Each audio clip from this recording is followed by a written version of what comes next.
you for joining us today. My name is Anita Adefuye, and the long awaited day is here where we sit down to have a conversation on raising the 21st century boy child. Now, as so many of you know, I'm an advocate, I'm all for women, and I'm all on the game for girl child empowerment.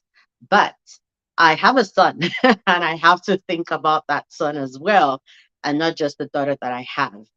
And as this year's International Day of the Boy Child rolled along, it really got me reflecting and thinking about the world we're raising our boy child in. There's not a lot of conversations around empowering the boy child. There's so much conversation around empowering the girl child, which is good, which is great in and of itself. It's good that we want to empower the girl child. But it begs the question, is it at the risk of the boy child? We don't want a world or a situation where one day, we wake up and then the scales have tipped to the other end, all right? Where we have, in trying to empower the girl child, who then becomes the woman tomorrow, we have tipped the scales so much that the world forgets that once upon a time the skills were against the girls and women, and now the boys are having to do some form of men advocacy that says give rights to the boy child or to men. So, and that conversation starts with, in my opinion, how we raise the boy child today. And so to help me in this conversation, I have brought on three amazing people, one of whom I'm married to, just one. um Okay, so disclaimer. This is not an interview, all right? As much as I'm trying to feel like an Oprah Winfrey right now, this is a conversation. There'll be laughter, there'll be fun. There's even wine. I promise it's non-alcoholic. But we will have the conversation and yeah, so now I lost my chain of thought. Yes, I'm married to one of them, just one. Okay, thank you.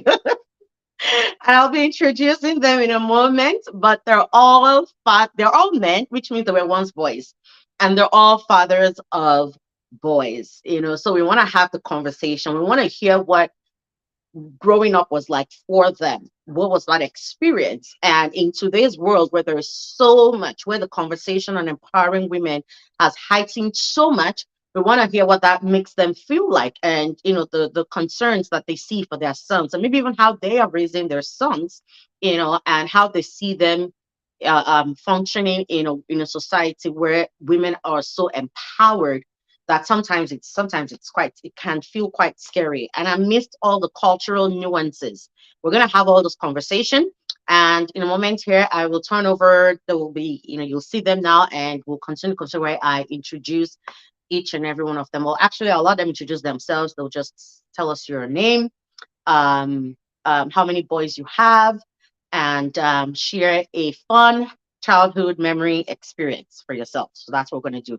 Name how many boys you have that you're raising right now, or if you plan to add more to the list, and and a fun childhood experience. So yeah, okay, all right. So I'm going to move this. Um, okay, we're good. All right. So okay, sorry. I am married to a techie. They make you do all kinds of things. Uh, okay, yes, that should work now. All right, so you're welcome, Thank you. SARS.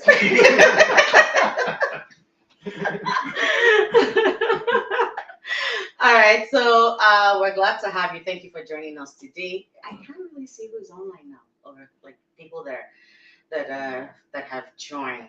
All right, so if you have questions, comments, please feel free to leave them in the chat.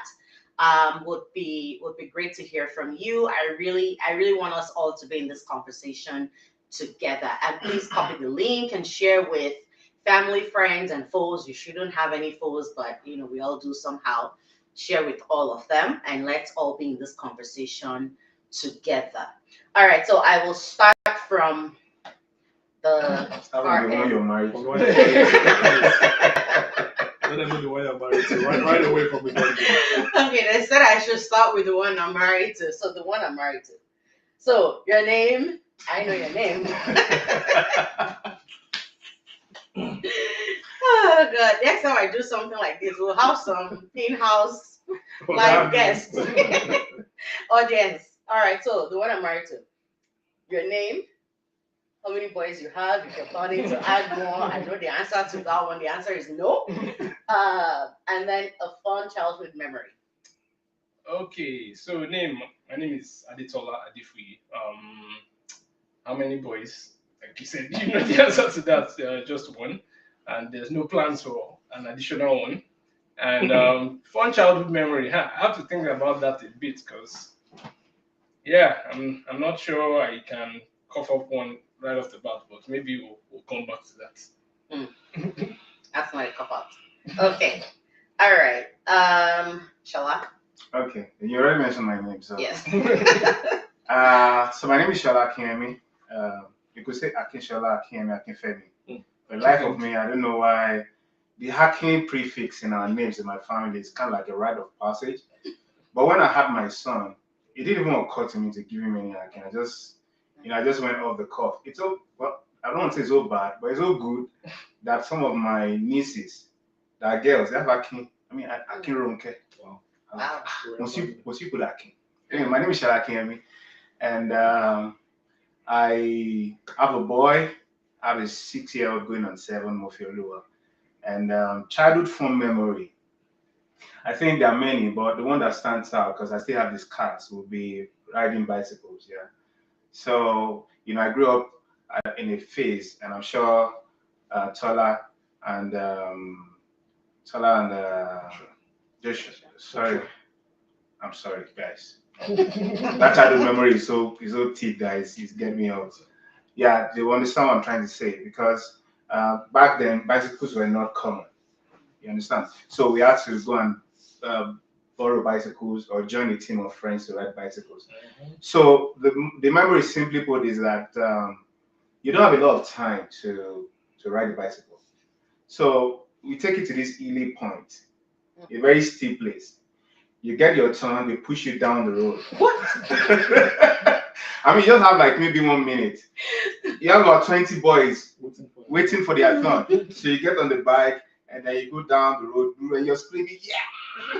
And you're running. That's how you learn how to That's ride. how I learned how to ride the bicycle. I mean, so, and today Mm. I can ride for fun. So of course I have these cars for it, but you would think that when I fall off the bicycle and all these cars, I won't go back again. No. Once daddy's off to work, you sight that everywhere is clear, you jump back on the bicycle and you run. Yeah, so that for me was a fun one. Okay, awesome. I don't know how the injuries are fun, but apparently it's a fun memory. And maybe that's why some of us don't know how to ride bikes till today. Girls, you see yourself. All right, so Funso. Okay, I'm camera shy. I'm just kidding. My name is Funso Baba Jide. Father to 2 beautiful boys. 7 going 8 this year and 5 going 6 this year. Beautiful experience with them already. One fun fact growing up as a boy child is growing up in the midst of 4 boys. I'm a son to a father of 4 boys. Chance again, opportunity. Shout out to my dad for growing us to where we are right now. Very much appreciated. Growing up in the midst of 4 boys is actually fun. Bicycle history, soccer. There's one fun one. I don't know my dad can remember. Well, we grew up in Benin, Ilaria Dike Street. I still remember that street. Our house is like a 4-5 hours from the junction. If you are playing ball in the field or in the area there, for one reason we know how that's on. When it presses the horn, we're all inside the house. House is ready and we're ready. I can relate. As a boy child, that's again. I will never forget this experience. I can relate. Yeah. Okay, so thank you, Mr. Joel, for joining us and giving a special shout out to Sola Akinyemi. Yay. So yeah, sorry if I can't mention names of people. I really can't see it from here. But yeah, thank you all for joining. So one thing that is, do you have your memory now? There are plenty. So Pick one, just pick they one. mentioned the bikes. They mentioned playing soccer on the streets. I think one that is fun and it's weird, but one memory that I remember vividly was one of the very first times I was going to try and work. I remember staying with my mom, and there was a car wash just by there. And I remember having that conversation, wanting to work with car wash guys, right? And then my mom wouldn't let me for some reason. I remember my dad coming by and just saying that, oh, like, just let him do it. Like, if he has that entrepreneurship mindset or whatever it is, that at least let him keep himself busy. And it's weird because when we're thinking fun, we're not thinking that. But I think that was one of the first few moments that it stuck in my head to say, okay, I want to do something, and I can go all out to do it in the sense of okay, making money for myself and things like that. So I think that's one memory that still sticks with me today. Okay, awesome. That's an amazing one. Shall I? Yeah. I was on fire. Tola is on fire. All right. So thank you for being here, Blessing. Really, really good to have you here. Thanks for joining the chat as well. All right. So if you're paying attention, you're already hearing some of the parental influences, that is in these stories. And not just the parental influences, but even some of the cray cray things that are peculiar to boys. All right. Can we even just all agree that there are some things that are peculiar to boys that may not necessarily, in a general sense, be peculiar to girls? Do we all agree with that? Yeah, Okay, 100%. awesome. Because for me, if you tell me come and learn how to ride a bike, and the way to do it is push me down a hill, bye, be gone. And I'm sure a lot of girls can relate to that. I know, Funso saying his camera shy is calm. All right. It's beyond inspiration. Yeah, camera shy. All right, so thank you all for sharing for those fond memories. If I had to pick a fond memory, what would it be? I don't know. Anyway, it's not about me. It's not about girls today. Girls, hang yourself in one corner first. All right, let's focus on the men and the boys today. All right, so thank you all for sharing that. So, I will start with you, Funsho, this time because I like something you were saying. And by the way, special shout out to all amazing fathers. Honestly, yes. Woohoo! See, we need that in-person audience because the truth is, on one hand, I feel like our generation is blessed. Our generation of women and wives and mothers. I feel like to a very large extent, compared to our mothers and grandmothers, we are blessed in that we have a better chance of seeing more involved fathers than they did, right? And seeing more present fathers than our mothers saw for themselves.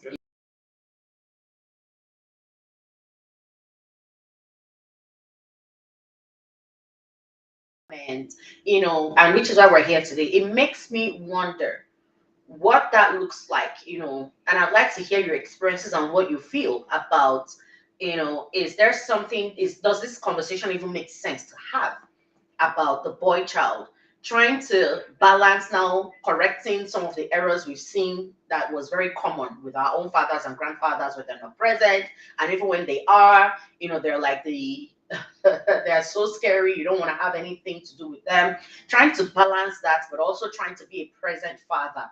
What does that look like? And are there concerns in your heart when you hear these conversations around what kind of boys, men are we going to have tomorrow? Okay, thank you for throwing me on the spot. For me, generally, I'm not a fan of the word a boy child or a girl child. I'm a fan of child. Um, the amount of effort we put on a child should be balanced. And it's me from the outgo. But I'll just rewind back to my parents' lifestyle. Like I said, I'm a son to a father of four.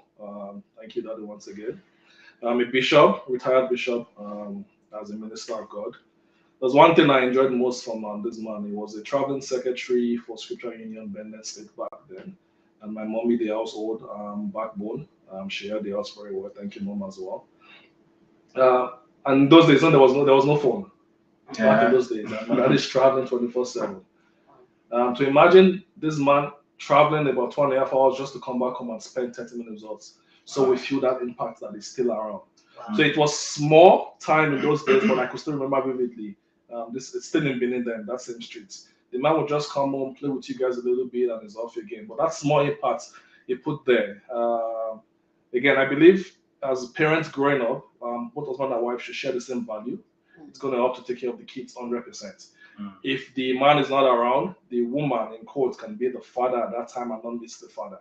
And when the man comes around, it bridge the gap as well. So and coming fast forward to our generation, hearing the fact that again, no doubt, because of the lack of empowerment that coming from where we're coming from, female are not having those empowerment because of upbringing, cultural background, and religion sometimes restricts those stuff. Then from nowhere, I would say people, even the government, supports the gay child empowerment too much and forget about the man child. So right from time, I'm not an advocate of that word man child, female child. It is children. Treat them the same way.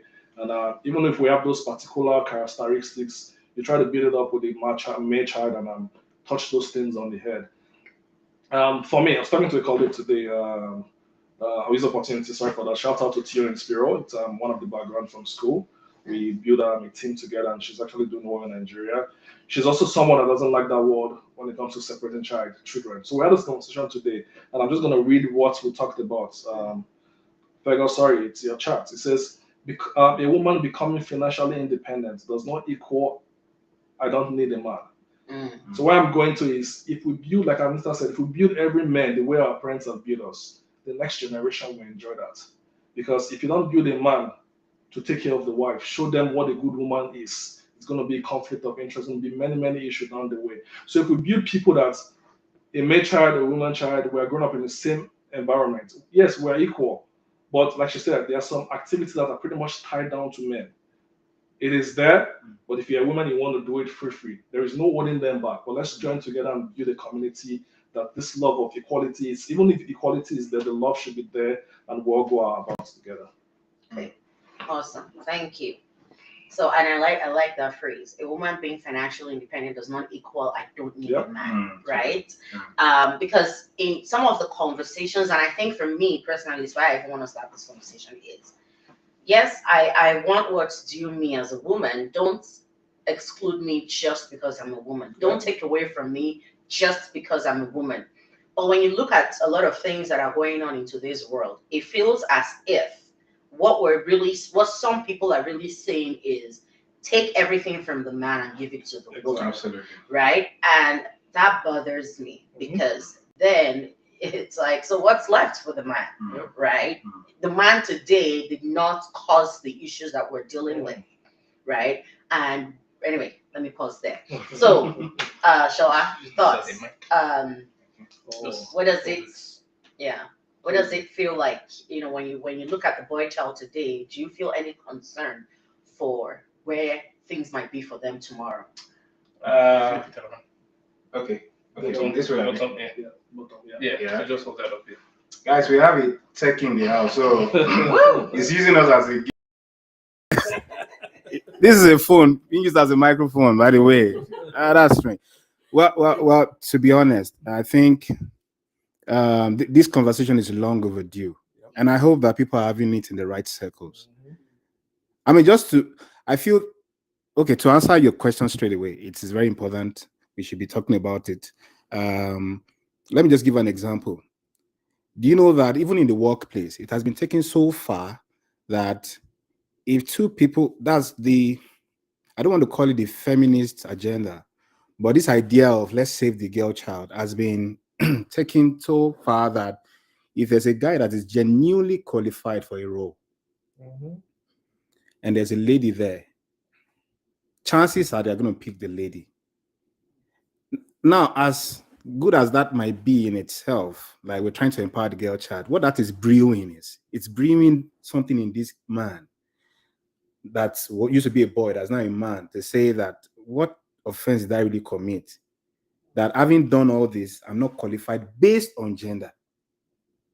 So if the focus is more on our qualifications, not our gender, I think a lot of focus have been placed so much on the gender roles that in our advocacy for the girl child, we've left that boy child ignored. Over the even in the home, unconsciously we say she's your sister. We kind of play into that narrative. So, borderline, what I'm trying to say is, I feel the topic is important in the sense that by not dealing with these issues, I think it has led to some of the confusion we have in society now. I don't know if the conversations will go to LGBTQ, but if a boy is wondering, I think in my inner self, I'm a girl. Could it be because he feels a girl is more appreciated in society? Why not change into a girl? So I think it's summarily it's important because yes, that boy over the years has been ignored. That boy over the years, we feel you shared a story while we're preparing for this on your page to say that there was a time that you had to go and pick your kids, and you were more naturally concerned about Timmy because she's a girl, and unconsciously you left Timmy. Thank God for your hands that reminded you what something can happen to a boy too. So over the years, the truth is, when we think about our girl children, where there is a natural defense mechanism that comes up. But for the boy child, we just feel you'll be fine. And I particularly like the theme for this year's International Boys Day that says boys cry too. Boys cry too, because they will understand that growing up, they'll tell us, don't cry, you're man up. You're telling a 3-year-old man up, a 6-year-old man up. Yeah. That was cruel. Thinking about it now, it's cruel. Yeah. But you know what? Sorry, so we'll scatter some tables. Just not this one. Okay, so let's go back to that work one that you were talking about, and even the my son and my daughter dynamic. Two things. One, how is that different from? So we're all in Canada, right? We're all in Canada, and in Canada, there's something called like employment equity, where sometimes they might be filling some roles, and they'll say, "Oh, they'll give this to a racialized professional," right? And we think that's fair because, I mean, look at the workplace; it's saturated with Caucasians or whatever, right? And they put those quotas to say, let's fill those roles. How is it different from like the example you shared? And it's not because they are trying to alienate the other race, as it were, but because they understand something, which is the reason there may not have been a lot of women who may or may not qualify in that sense is because we didn't have enough pull from the front end of this to have either gone to school or have the opportunity or whatever. And if we keep giving it only to the men when they both equally qualify, for instance, right? And I don't think that we just give it to a woman just because she's that gender. Well, I don't know, but I don't think so. Just because she may qualify, and maybe if there's an equal qualification, they now divide, make that decision based on gender lines. I don't know, correct me if I'm wrong. But let's assume, right, if that's the case, then it's part of the trying to provide that equity space. They do it in race. In Nigeria, they do it in ethnicity. And then I guess now in this instance, they do it in gender, right? So why will that be such a bad thing? And then as we are now raising our own, we have an opportunity to, like I said, raise them in an equal sense. So that by tomorrow, hopefully by the time they get to that age, the equation has balanced small. And then, I don't know, but just the thoughts on that one. I'm going to kind of pitch into that, and exactly what I was thinking when Shola raised that topic in terms of, okay, we're talking gender versus race in this case, and that was the example that actually crossed my mind. But one thing that kind of counterbalanced that in my head too is sometimes when you're posting a role because you are posting it to fill a space for example, you have a quota to say I want to fill for a racialized group or whatever, you can specify that in the ad to say that, oh, I'm trying to fill this space for a person of color. You get what I mean? For ladies too, it can be the exact same thing where it's like, okay, we're trying to meet a quota for men versus women. So that way, if I'm a guy, I won't bother applying so that I know that, because I know the focus of that role is specifically to fill that balance or to fill that space, right?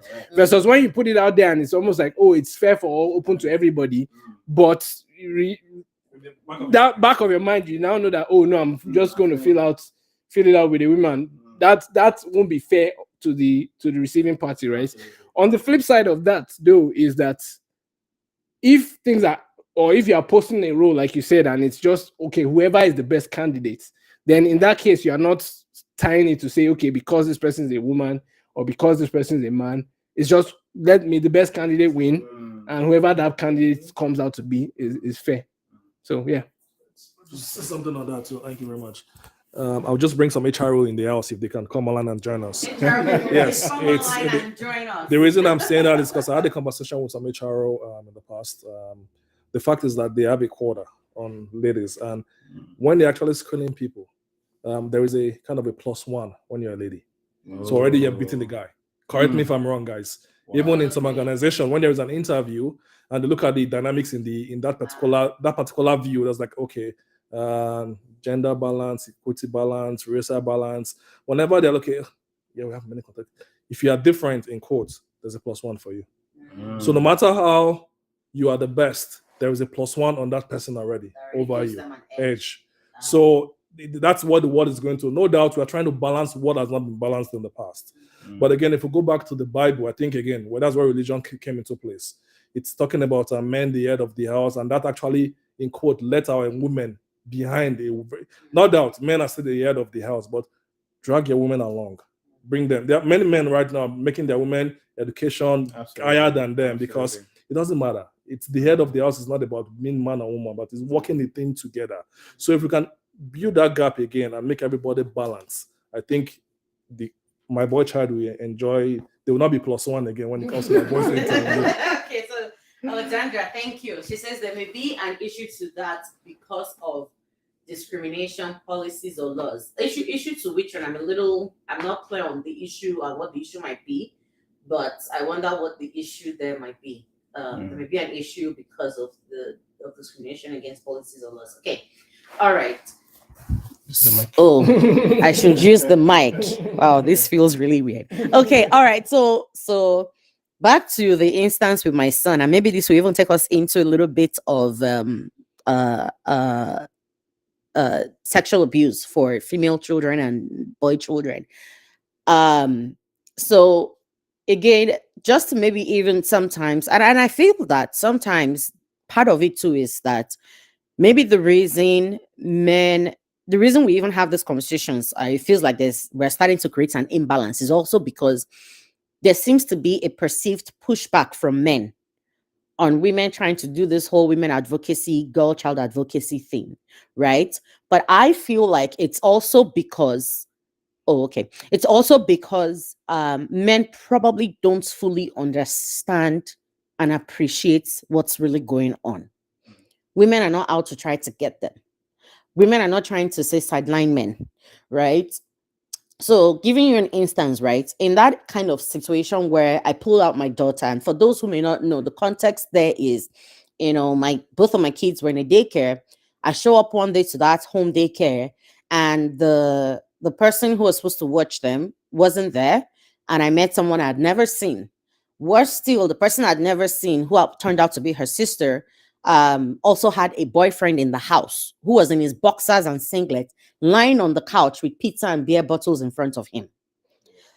Now, as somebody who has been through child sexual abuse, that left it triggered all sorts in me.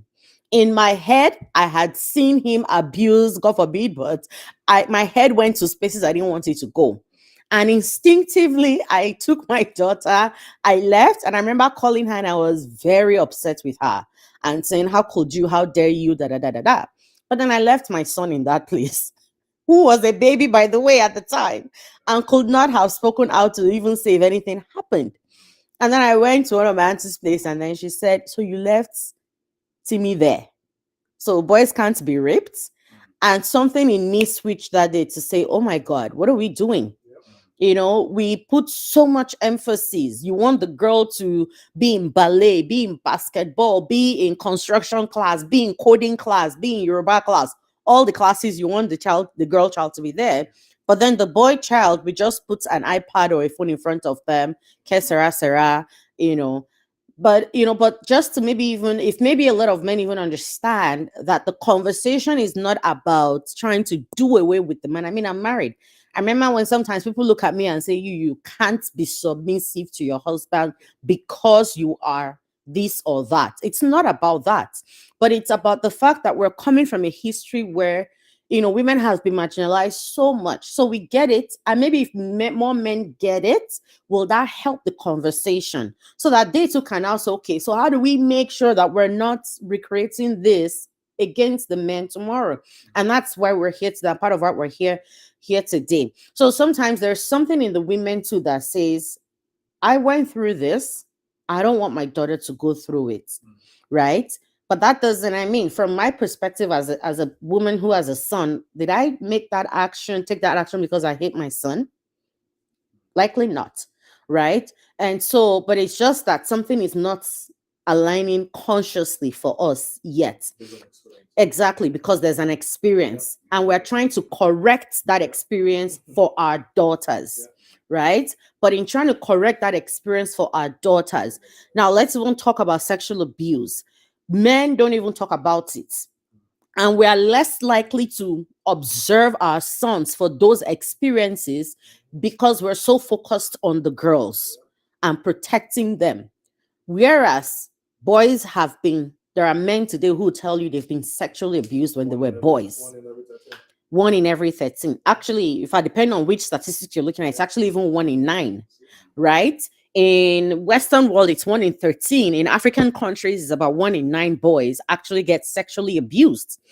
However, we don't talk about it. Why?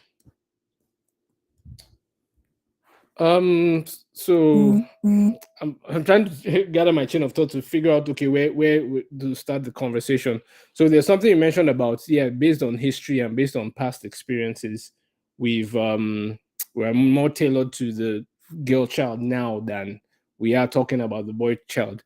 And I think that's very valid. And I think part of cause correcting is having conversations like this, because one risk that we run into, and which I always tell my wife every time, is that as a people, as human beings, generally speaking, there's, based on history, and if you just look back at history and just read back on things, you find out that we have a tendency to almost always overextend.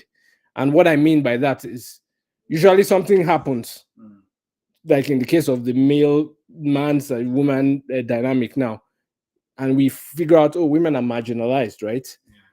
The tendency of what happens now is we now go to the other extreme, where it's like, and you now tip the scale again in favor of the women versus the guys, right?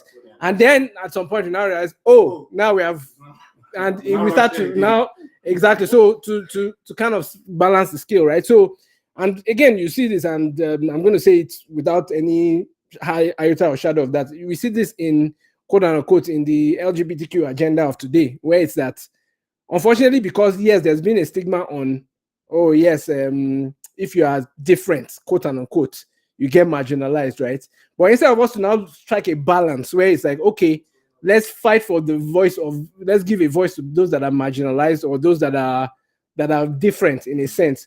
We're now tipping the scale to the extreme where it's like, come on, this is going to an extreme where it's beyond the normal logic, right? So unfortunately, that's the human nature. So the truth about it is, the only way to actually make sure that we are conscious about that is to have that conversation, is to be able to say that, okay, we are tipping the scales in favor of the, quote unquote, the girl child now, and forgetting, and most times it's not because people want to do it purposefully, it's most times we're just not, like my wife said, conscious. We're not running with that consciousness of the fact that, oh, now we are doing something and we are totally leaving the boy child behind, right? So I think conversations like this would help in just making sure that, oh, we're raising, because when we talk about sexual abuse and things like that and all that, and why we're not talking about it in men, I don't know if it's by nature or by what has come over time. Men generally don't talk about things, right? That's just, I don't know if it's societal or whatever the case is, nature versus nurture, whatever the case is, right? So maybe because that's part of what that ties into, that's point one. And secondly, you find that today, I don't know, I guess my pet peeve with that tipping the scale again is now the fact that Today, a lady goes in and says, "Oh, accuses a guy of rape," for example. There's no, okay, how do we get past the balance of this, right? It's almost you tip the scale first to the extreme, whereas like council culture, put the guy down, do everything before you even hear his side of the story, right? And things like that. So having those conversations, I think, will help make sure that scale is not tipped in the other direction, and making sure that the boy child is also saved from the hassle of having to experience that same thing. So who needs to raise the conversation? everybody, like, yes, we can say guys need to raise the conversation. Fine, yes, guys need to raise the conversation, but as a society, we need to. No, it's true. Yeah, and yes, men will have to raise that conversation. And that's why I am happy that we're having this conversation, because yeah, guys don't talk, but it's not to the detriment of your future child, right? Yeah, you have, at some point you have to speak up.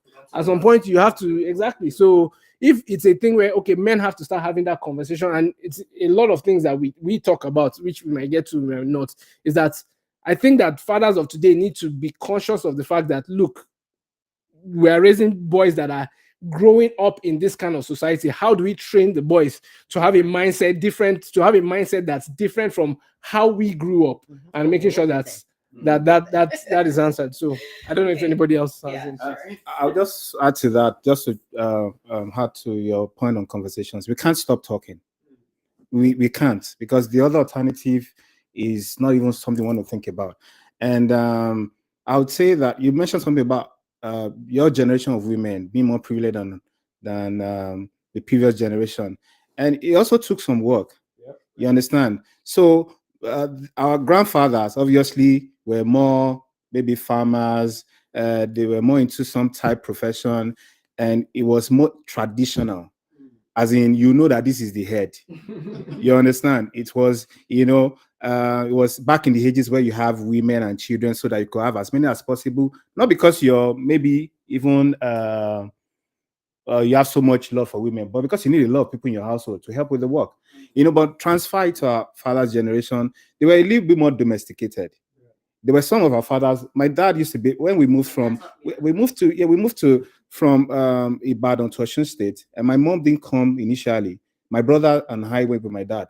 For like 2 months, my dad was bathing us, getting us ready for school, cooking for us. I can remember as far back as that time, how, and whether you like it or not, if I can bring up that memory, it means something. Yeah.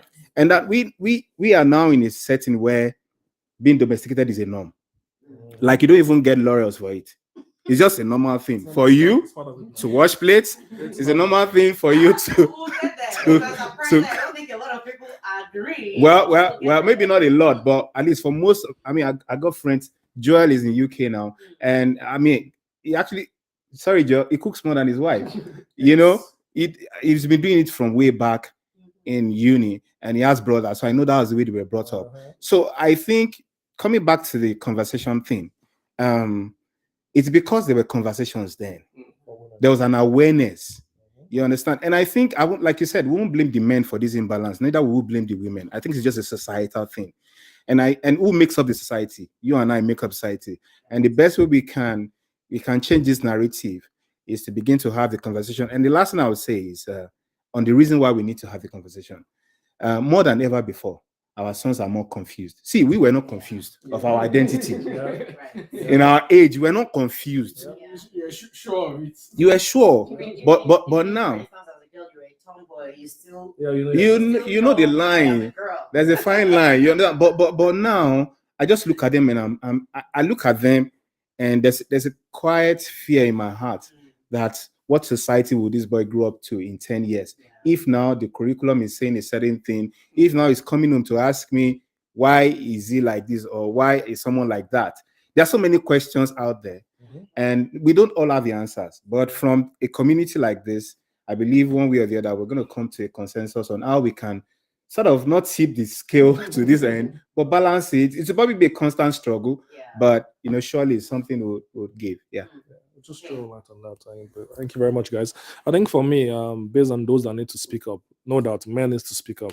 But I will encourage those on the part of child awareness initiative. If you're in that region right now, you need to start balancing it in the head of the girl child too, because if you don't do that, it's going to affect the way we talk to the men back. Even no matter how we try to raise our boy child, if the other lady, the children, the girl child are not balanced, well, it's going to cause confusion in the future too. That's why I'm kind of a guy of the make it again pendulum. We try to balance it.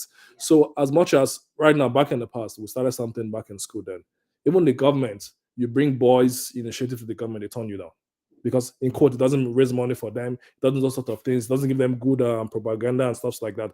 But if the government too now, starting from us as we're speaking right now, go up the chain and they trickle it back down again. Sponsor men child initiative. And when I'm talking about men child, boy child initiative, it should not be mechanic, it should not be carpenter. It should be actually initiative. Speak the words into their ear, then they make those decisions of what they want to be. Thank you. Awesome. So I see my mother-in-law in the house.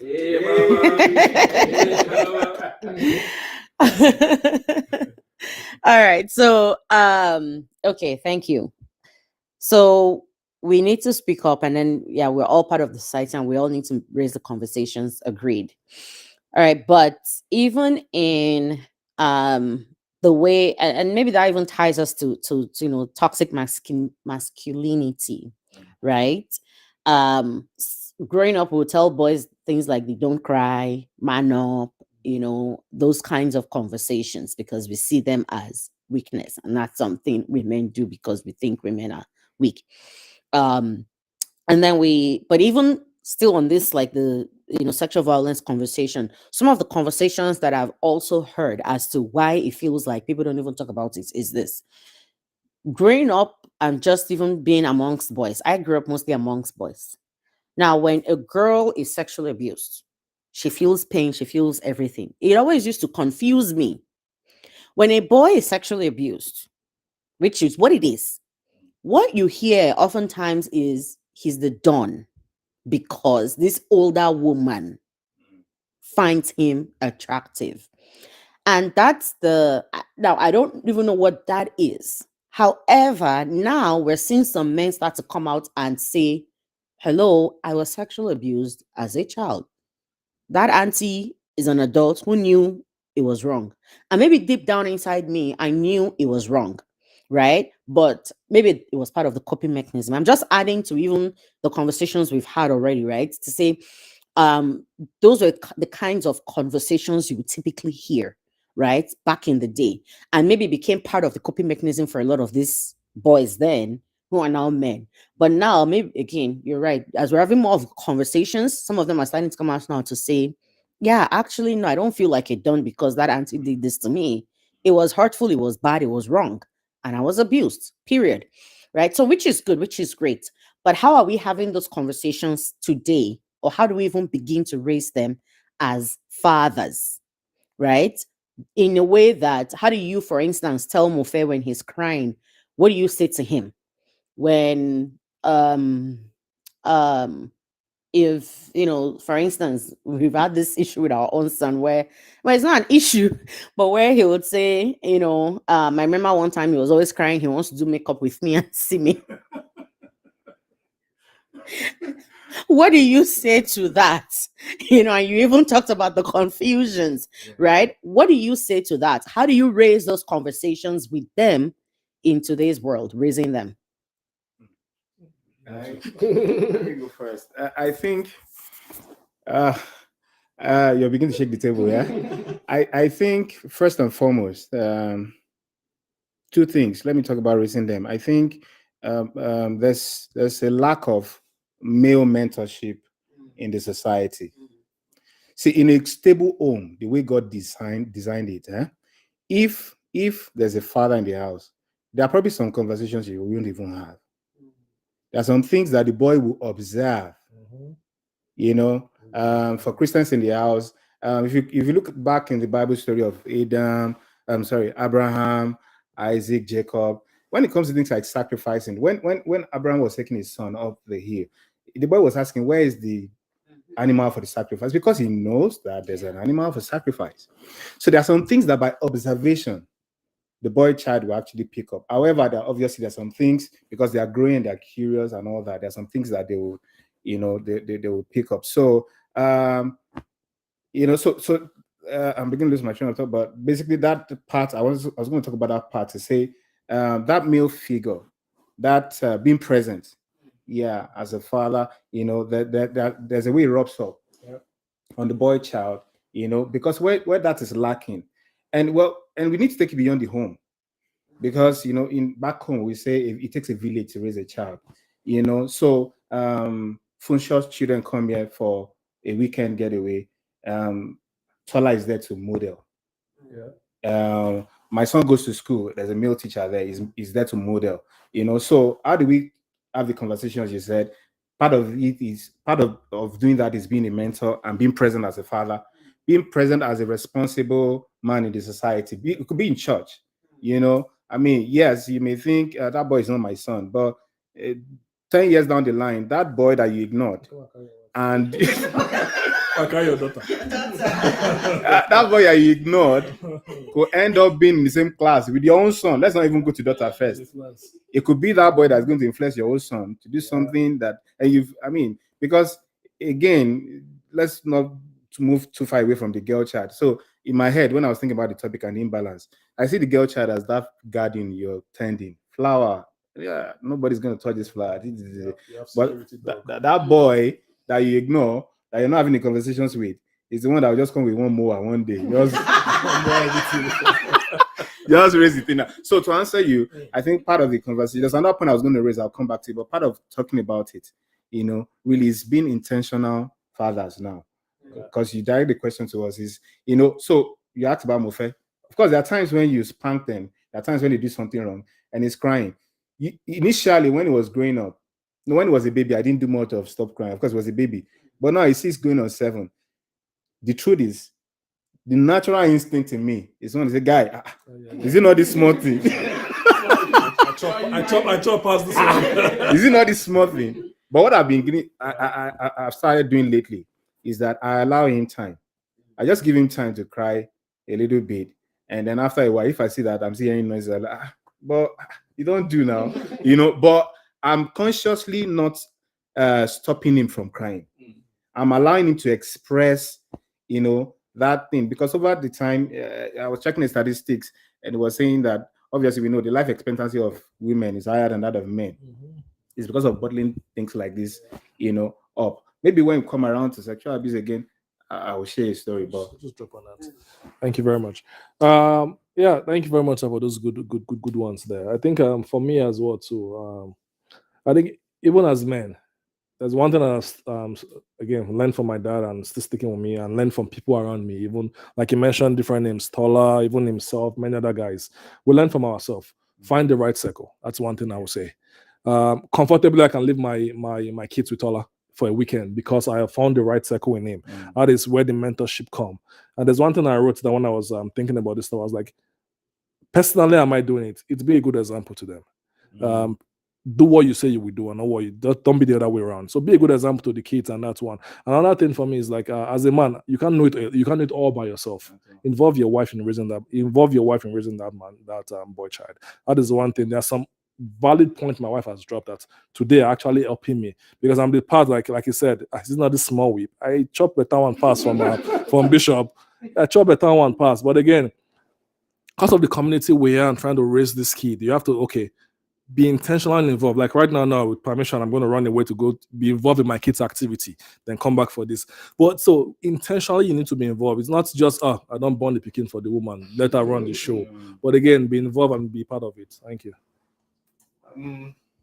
I think my point is just to buttress what everybody else has said, and it's just that intentionality with it, right? And being intentional with mentorship and all you said. There are things that we've talked about in the past where I've seen it as much as like Shola said, you are seeing men being more quote unquote domesticated now and doing those things without issues. I still see that there are still people out there that need a change in mindset in terms of how these things play out. There are times we've been at kids' events, like they're taekwondo, they're in swimming, they're in whatever, and I ask myself, where are the dads of these children? Like, where are the dads? Like, I'm seeing the women still taking them out, they're in soccer, they're in this thing. I'm asking, okay, where's your father? Because if we are not intentional about it, and me and Funso always make that joke, like, okay, there are so many things that other guys are doing out there that, oh, it would have been nice to do, but I want to be part of my children's upbringing, right? I want to be part of that process, right? It might take a lot from me, and it might take away from going out there to make money and all that, but exactly, or to go and play, to do whatever, right? But exactly, that's part of the sacrifice of quote unquote being a father, is to be able to say intentionally, I want to be part of that upbringing. I want to be that role model to them and let them see, like, just like Shola said, that presence alone creates something in their mindset where it's like, I can see my father is involved. I can see that he's there part time and all that. And I think that is at least my own personal message to all men out there, is like, be part of it. It's not, you are not helping your wife raise the children. You are raising your children. Yeah, exactly. You're not helping her in domestic chores or whatever. It's your house just as much as it's her house. So if I always make that example, if, for example, God forbid, something happens to your wife tomorrow, won't you raise those children? So that mindset, I think, has to shift. That mindset has to exactly. That mindset has to shift, basically. And I think that's the main thing, is just being present, being a role model, and being available for intentionally, but for that matter. Yeah. So let me say something that Funso touched on. He said something about helping, working with his wife, to do this thing. And I'm going to say this to women. Thank God you're here, Anita. And to say that moving a bit from the traditional mindset. So growing up, even in our own generation, daddies are the disciplinarians. Women will say, wait for your daddy. Yeah.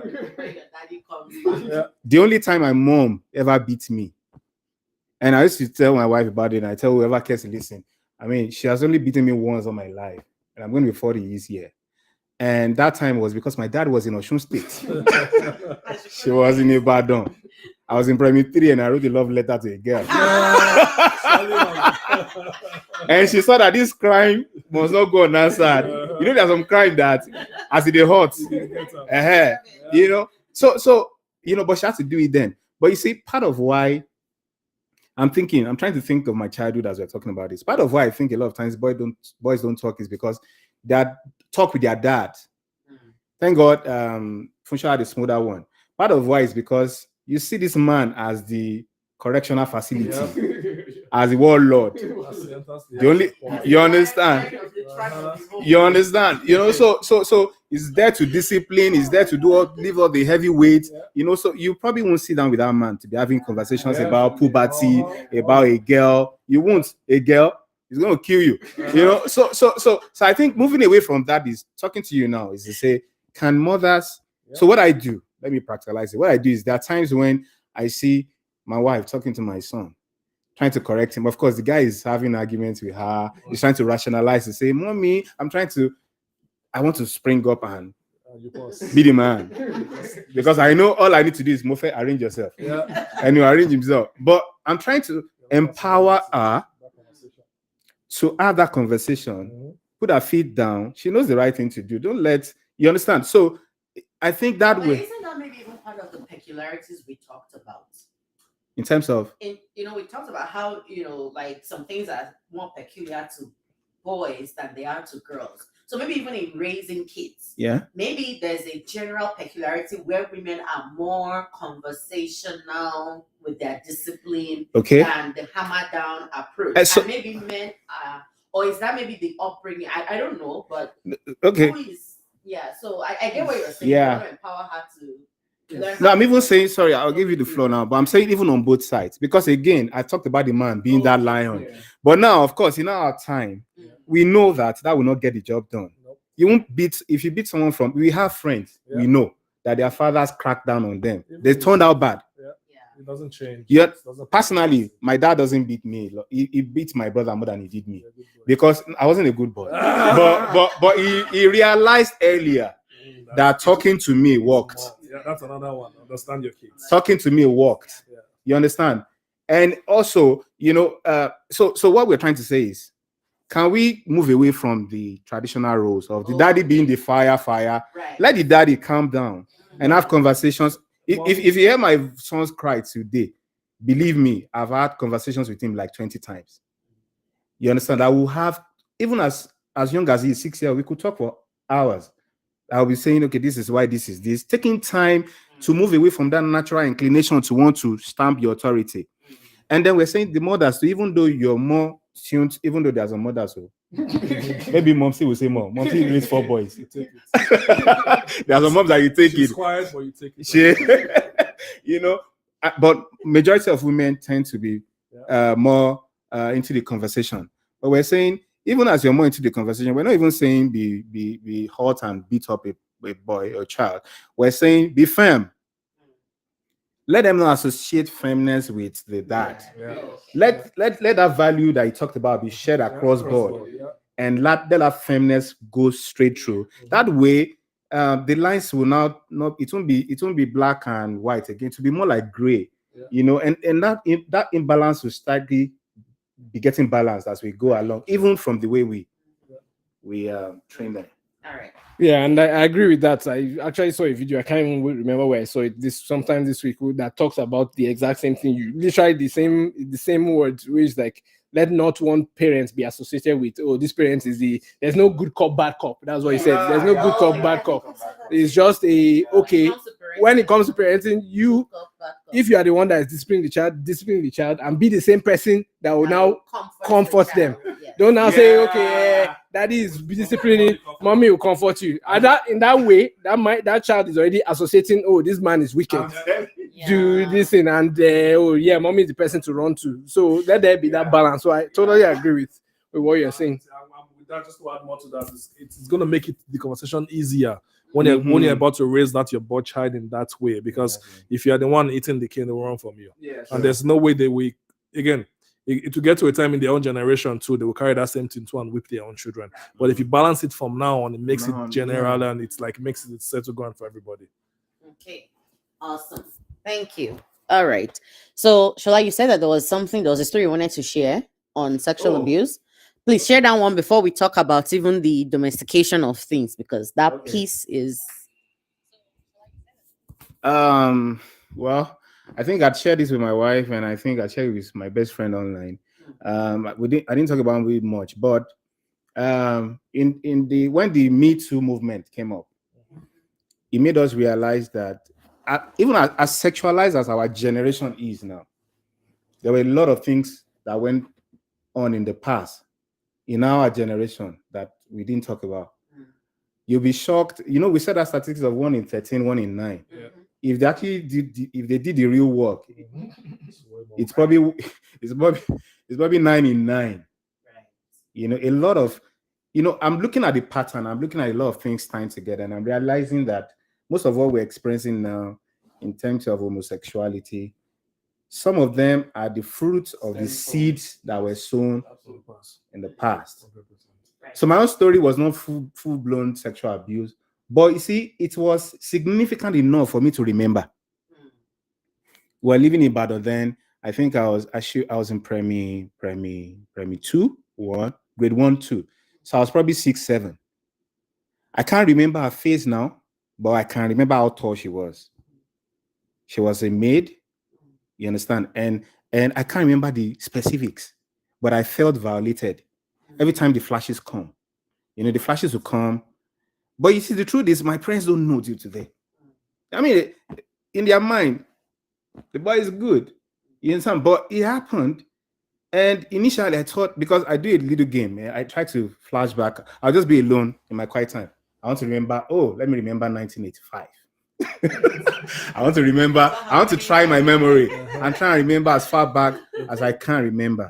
And then I realized that one of the constant images that come, I can remember the building. I can remember the structure, maybe because I'm an architect, but that form, I didn't lose it. The only thing I lost in that memory were 2 things: the face of the girl and the specifics. I know it wasn't a full-blown thing, but you see, abuse is abuse. Yep. Somebody crossed the line. Yep. You understand? And unfortunately, because men don't cry, now we know boys cry. A lot of psychological impact had gone on in the past, and they say there's no smoke without fire, or there's no fire without smoke. Either way, what if we don't talk about it now? The whole point of my story is we better talk about it now, because as little as that session or that generation was. It's is what gave birth to what we have. And what we have, as crazy as we are thinking it is probably going to be the norm tomorrow if we don't talk about it. So a lot of men in our generation, probably some of them listen to me now, and probably a lot more. I've had one or two issues, but because we've ignored that, see, that boy child has been ignored since forever. That's the truth. Unfortunately, because we are perceived to be strong, I love there are boys who have been beaten up by girls. They won't come out to talk about it. There are husbands now in their houses whose wives are beating them steady. They will not come back and talk about it because this same society expects you to come out looking like the macho man, looking like I know of a story of a man whose wife constantly reminds him that she's the one fending for the home. What do you think that is doing to the psyche of that man? And the children around. And the children, and the boy is looking at it. That boy in that home will probably not grow up to be a confident man. That boy in that home will probably get to a school competition and just stay in one corner, or get to the office place and you probably won't raise up his voice to talk unless it's pushed to. Oh, God bless you. Trying to prove So much that he's now turned. Yeah, to the extreme. absolutely. So for my own case, that was the experience I had. It's and I told you guys I'm 40 this year, and I can still remember something that happened about maybe 35 years ago. It means something happened. But my parents didn't know about it. They probably came home and didn't read. Maybe there were signs I gave them that they didn't read. But if I was a girl, chances are they would probably have picked it up. So unfortunately, if you check the statistics, you probably know, given that you've done a lot of research in this subject, a lot of men who are abusers today were abused. So that was the story. Okay. Wow. Okay. Thank you so much. And honestly, I'm sorry that that happened because it's and part of what's even going on with you when you're remembering the things is that something in you wants to be healed of that. So the memories, I know you're trying to also bring up the memories, but they're coming up so that it can also be dealt with, whatever dealing with now looks like. And you're right. And for that generation, for the generation that raised us, I don't know if they would have picked if it was a girl or not. Because I mean, here I am with my own story, right? I don't think anybody picked anything, but there was even just whether it's the girl child or the boy child, there was just a general sense of silence around things that were not all right in that, in the generation that we were raised in. I work with teenagers and I work with people who are now in their 20s. And one of the things that I always say is that, everybody should just be grateful for millennials. We are the best generation. Yes, I said it. I stand by it. Don't come for me. We are the best generation. Why? Because we are the generation that we're trying to be a shield to the next generation to say, we won't let them go through the things we went through, whether it's in sexual abuse, mental health, whatever it is. We don't want them to go through. We are the fathers that are present. We are the mothers that are, really grinding it. We're entrepreneurs. We're this, we're that. We're doing all of that because we're trying to course correct what we experienced. But at the same time, we're trying to protect the next generation. And we're also trying to educate the generation before us. There are a lot of issues that happen. If you talk to a lot of parents, there'll be, in fact, I love people that I talk to, girls and men alike, they'll tell you that it's now that they're now telling their parents that, I was abused. Some of them will now flash back and say, oh, that now explains why I noticed then that you were like this, but I thought you were just being a hard child, and then they hammer down on them. So those are the things that have happened. So I think there's even something to be said here, generally speaking, around observe and watch out for your children, male or female. Observe and watch out for them. If there is an attitude change, rather than get upset, and I'm even particularly not even talking to those who live abroad outside of the Nigerian continent, if I any continent, but even more so here, because sometimes when people bring their children here, they say, oh, I'm moving here because of my children. I've done you a favor, so you should be all right. But no, they're trying to deal with racism. They're trying to deal with, even the gender crisis becomes more real when they get to the Western world. They are trying to navigate all of those things. And your response when they come home with a gloomy face is to hammer down on them. You're only making things worse. Right. So thank you really for sharing that. I really hope that more men begin to come out and have the conversation, because we cannot course correct for the boy child if we're not having the conversation. right? The reason now I can talk to my children about, or my daughter, about things like sexual abuse, what to look out for, what to watch out for, is because, you know, I'm at a point where I want to have I'm ready to have I'm willing to have the conversation, and I'm having it, right? But I can't do that, you know, if I'm not even willing to have she won't even have the opportunity to ask me some of the questions that sometimes she gets to ask me, and boy, I get questions you don't even want to. Sometimes I hear some questions and I have to pause and say, let me get back to you, and I run to God and say, God, what's the answer? Give me the expo, you know. So really, it's yes. Oh yeah. I use a lot too. Yes. Don't just spitball out of the mouth right Exactly. away. Or shut them down. Yeah, let me get back to you. Yeah. See, I don't know it all. Exactly. I don't know it all. Yes. Go do your research. And that's part of the modeling, right? You, because parents, you know, some parents want to act like they know it all. But you teach your children to say it's okay to say, I don't know right now. Let me get back to you. They are learning it, you know. So really, there's a lot to say. Now we even have touched a little bit on that domestication piece. You know, and we've I love my chin off. I want to say something, but anyway, we've touched a little bit on the domestication piece. One of the other things that I also want us to, you know, touch on is even like the gender-based violence. Now, to your point, the tables have scaled. The tables have turned in that there are women who are beating their husbands, and the husband cannot come out and say anything. Um, there are there are boys who sometimes feel like they have to bully girls. You know, like for instance, my kids are in taekwondo. And not a very proud moment. But yes, at some point I was listening to my daughter complain about some boys that were really harassing her at school. And at some point, I just said, child, that's why you are in Taekwondo. See all those things you're learning, use them. I paid for that money so that if you need to, give them that killer kick. However, and I mean, I tell my children, don't hit first. No matter what happens, don't hit first. Right? If they now hit you, that's why we pay for that taekwondo. Give them, and then come back home and report to me, and then I'll take it back to the school. We'll finish it from there. Now, sometimes, you know, that's not the conversation. That's not how we have the conversation with boys. Sometimes, right? We still see boys who feel the need to pick on girls. We still see, you know, so there's something to be said on that part. Like, I keep wondering in my head, what is going on and what is it with boys? You hardly hear of girls who bully in that sense. It happens, but it's rare.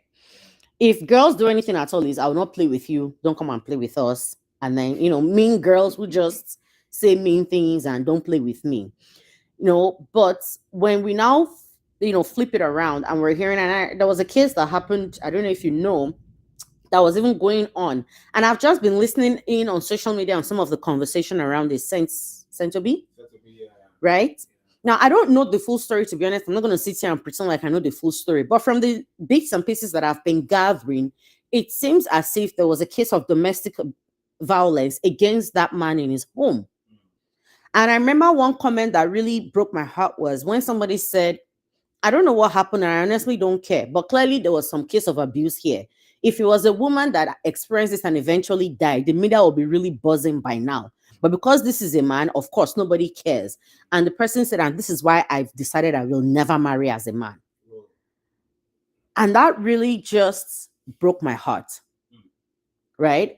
How do we, two things, drive the conversation for men now, but also course correct that for our boys? Because I mean, God forbid bad thing. I think about it, and I don't think I want my son to be married to a woman tomorrow where he can't even talk. Like the example you're giving of the guy who the wife is constantly saying, just so you know, I do everything. I don't want that for my son, right?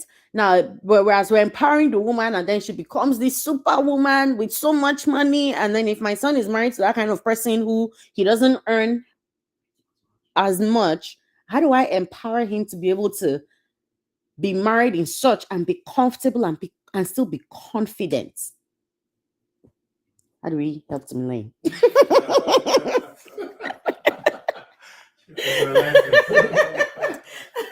I think there are two sides to that in my thought of it. And the first side is for any child, like Funso said, versus not male child, not female child. Any child is just being able to breed that self-confidence in a child, just to realize that, look, be confident in who you are. It doesn't matter where you are, wherever, be confident in your person. And I think one of the key things with that is, apart from general self-confidence in itself, I think that's where faith works for me in being a Christian, is that because you have something that grounds you in that sense, right? And that's me personally, and something that at least we are trying to mirror for the children, is that that's something you can look back on and know that I'm grounded in this because of this and this, right? Versus everywhere in the world now, it's like, yeah, be self-confident, but eventually at some point you are going to get tested in that to realize, okay, why am I confident in myself? Like, what makes me special in that sense, right? So I think that's one piece of it. The flip side of it is, like I was saying earlier, is just making sure that we are not tipping the scale as a society. Like I was saying earlier, for me, in today's world, we have already seen people weaponize the idea of sexual violence and rape.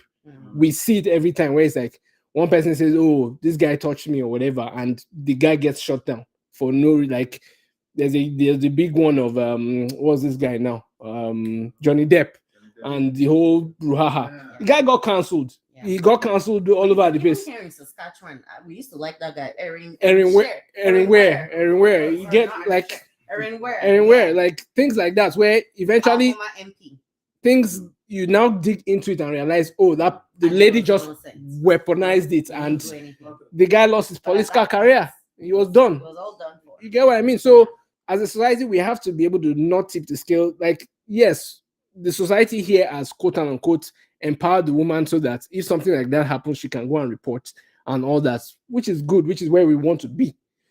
But on the flip side of that is, there should be due diligence. There should be whatever investigations need to be carried out before you now point the finger at the guy, or now tip the scale and now say, oh no, because automatically the woman reported. And we see that every day now. Domestic violence case, once there's a call, the guy has to leave without any this thing. You are out. Which, yes, I get the idea that yes, you're trying to separate them and make sure that this thing, but fundamentally we are creating a problem. Where is that? Okay, even if the domestic violence was instigated by the woman, the guy is suffering for it. What do you mean instigated by? Instigated, like she's the one that carried it out. For example, now she's the driver of it. Okay. You get what I mean? So, for example, I'll use a clear-cut example: is a lady slaps a guy or starts punching him or whatever, and because maybe in self-defense he retaliates or whatever, the fact that he has raised a hand against. And yes, we still train the male child to say, don't raise your hand against the woman, right? Things like that. But there are extremes where in self-defense, he has to. You get what I mean? In those cases, what message are we passing across? Because in that case, now you have chased the guy out of the house and she was the one that started it or caused the issue, right? So just making sure that as a society, we're not tipping the scale all the way to that point where it's now, oh, the guy is suffering for it, even though it was the woman that started it. The skill. I think we've already even tipped the skill, and that's why we see cases that happen, right? Now that we have tipped the skill, how do we start to scale it back? And that's what I'm saying. That was what I was saying, in that yes, we have gotten to a point where yes, the woman can report a domestic violence case or whatever. Then due to due diligence that follows after that, don't now say because there's a domestic violence issue, automatically you justify that the guy is the one in the wrong. Due to due diligence to make sure that you are pointing where the fingers need to be pointed and then doing the necessary. What that looks like in detail, I can't say right now, right there. Whatever policies need to be reviewed, whatever this thing, again, that's all going down the line. Just chiming on that. So your question touched on confidence in a boy child. And I think part of that is, like Tola said, our faith is very key in all this, because no matter the amount of books you've read, there are some things that it's only God that can help you through that season. But I also think that part of the practical ways you can help as a society, especially in this age and time where the traditional roles are getting blurry. The fathers are no longer hunters and farmers, and the wives were understandably at home cooking, so it's kind of different now. The roles are getting swapped. I think part of what we can do is reduce that societal pressure on the man. See, there are lots of pressure on these shoulders. Yeah. There are as we're doing this thing now, as we're doing this show now, there should be someone behind him pressing this, touching the head, Like you should just get home and raise your leg, like let them press the leg first. Because you see, especially from our generation here, nobody tells you.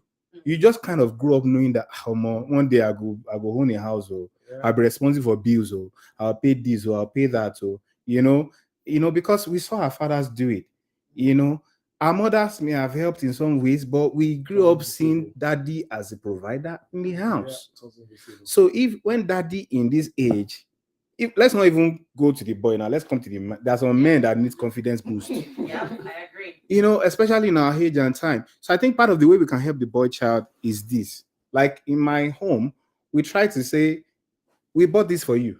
Not daddy bought it for you, mommy bought it for you. Yeah. That way, it grows up knowing that it's a collabo. It's a collabo. You understand? Some of our mothers did it back then. Some of our mothers got it wrong. They had good intentions, but some of our mothers will give the daddy money and tell the dad to give the son. They will say, come around and say, go and thank your daddy for what he gave you. You understand?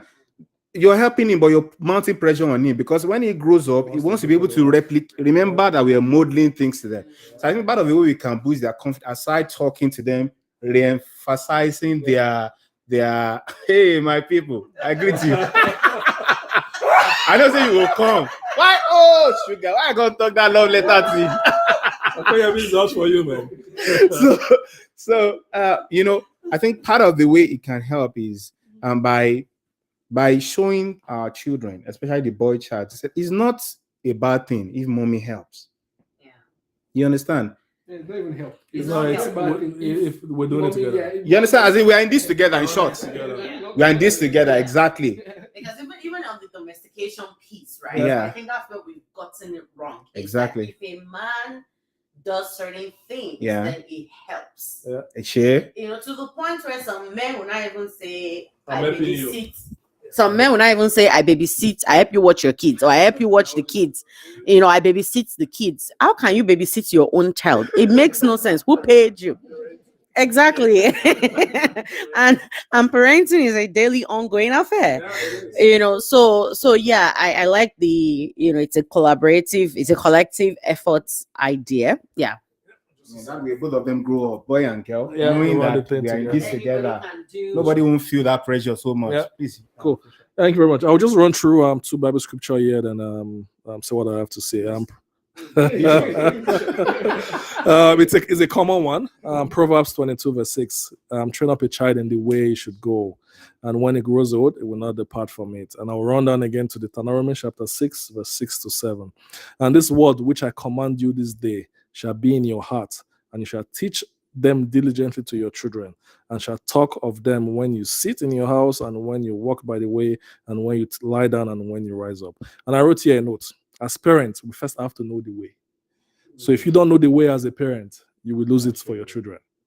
And again, it's good to learn the way from experience around you. But one thing Anita said, joking in passing, I'll get back to you and go and knock the door of the Holy Spirit.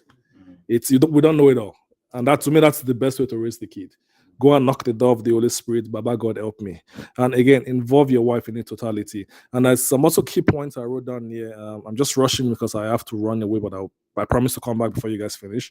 Some key points I wrote down here for this discussion. I wrote up, for me as myself, what I do is I try to be a good example to my kid.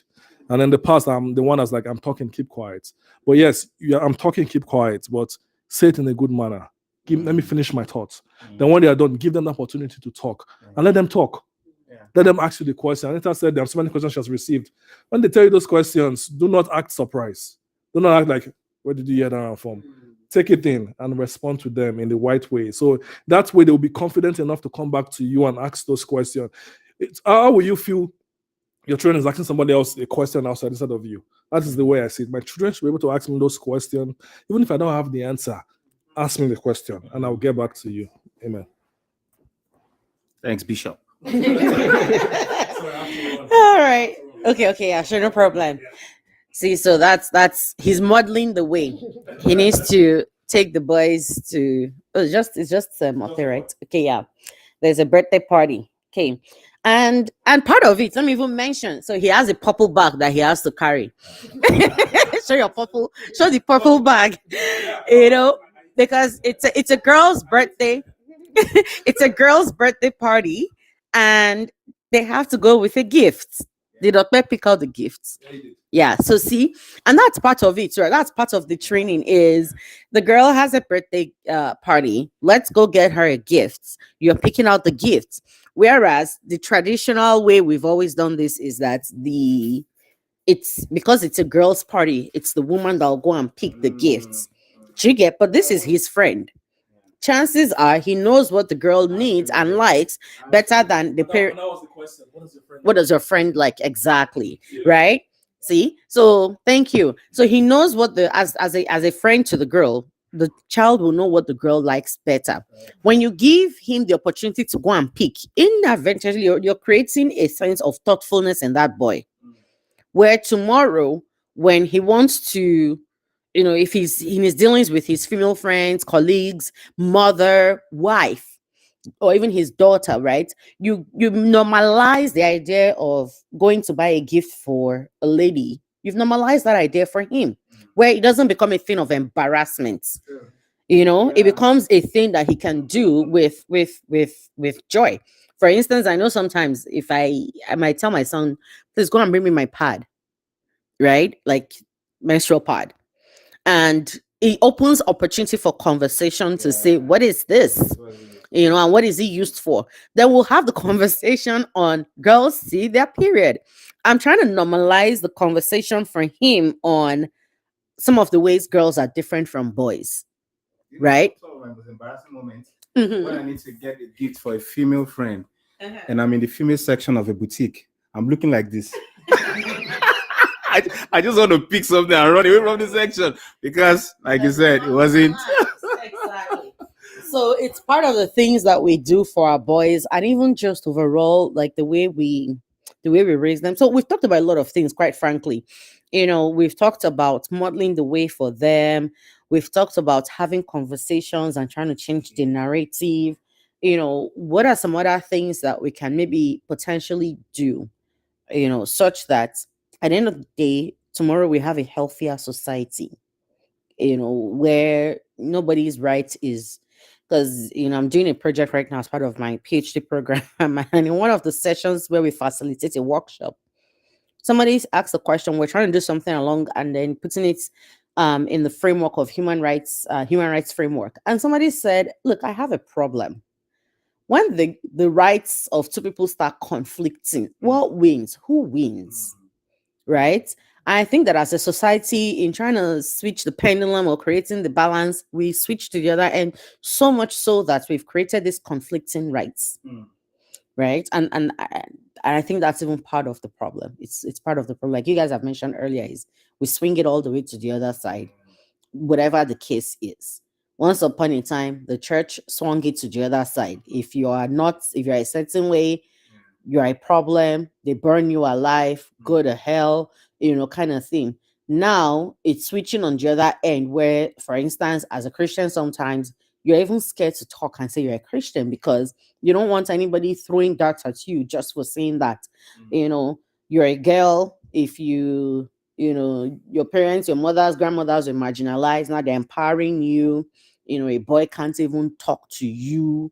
If he talks, then he needs to be disempowered, cancelled, and all of that.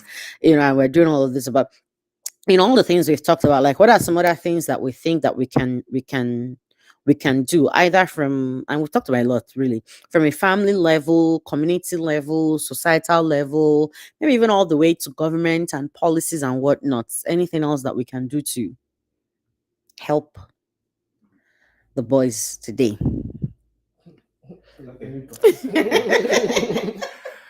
We're looking at each other, Tola and I, because we know deep down that even as men, there are still questions we're asking. Yeah. Sorry, let me even Yeah. add something. To Okay. be fair, the closer we got to today, the more I felt very burdened in my spirit. Because even for me, I started struggling. And I don't think I realized how deep the issues are until there was the need to have this conversation. Because now there's the need to have the conversation. You're forced to ruminate. You're forced to have been in reflection a lot. As I'm going through my Bible, I'm reading, I'm asking a lot of questions. I'm watching my son silently, even he doesn't realize, but I've been watching him silently too, and just observing things and thinking through things and wondering even, and I'll tell you what I was wondering about. Remind me if I forget. I'm wondering about a number of things too, so it's an issue. I think it needs to be. I believe it needs to be addressed. But anyway, sorry. I just want to acknowledge that it's it's a deep issue that something needs to be done. So yeah, just to kind of put everything together based on your last comments too.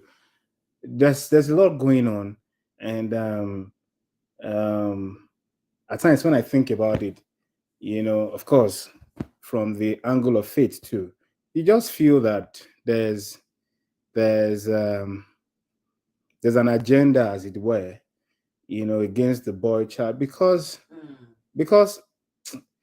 when we look at it critically from a lot of angles, a lot is expected of the boy child. You know, at times, at times I even growing up, at times I even, and please, this is not me being confused about my identity. At times I just feel, oh boy, it's just easy to be a girl. Of course, that is when I remove pregnancy, when I remove childbirth. But the truth is, everybody. You understand? Everybody has, yeah, but you see, that's the truth. Everybody has. If you talk to a woman, at times she probably wishes a man, and she doesn't have to deal with the monthly issues and a lot of things. In fact, there was a time when I truly understood if an aunt of mine gave birth to a baby. That time, that was the closest I was to understanding the process. And I was younger then, and I said, when I get married, I'll probably adopt a child. I don't want any woman to go through this pain. But we're talking about the boy child today. And, when I look at everything, I would just say that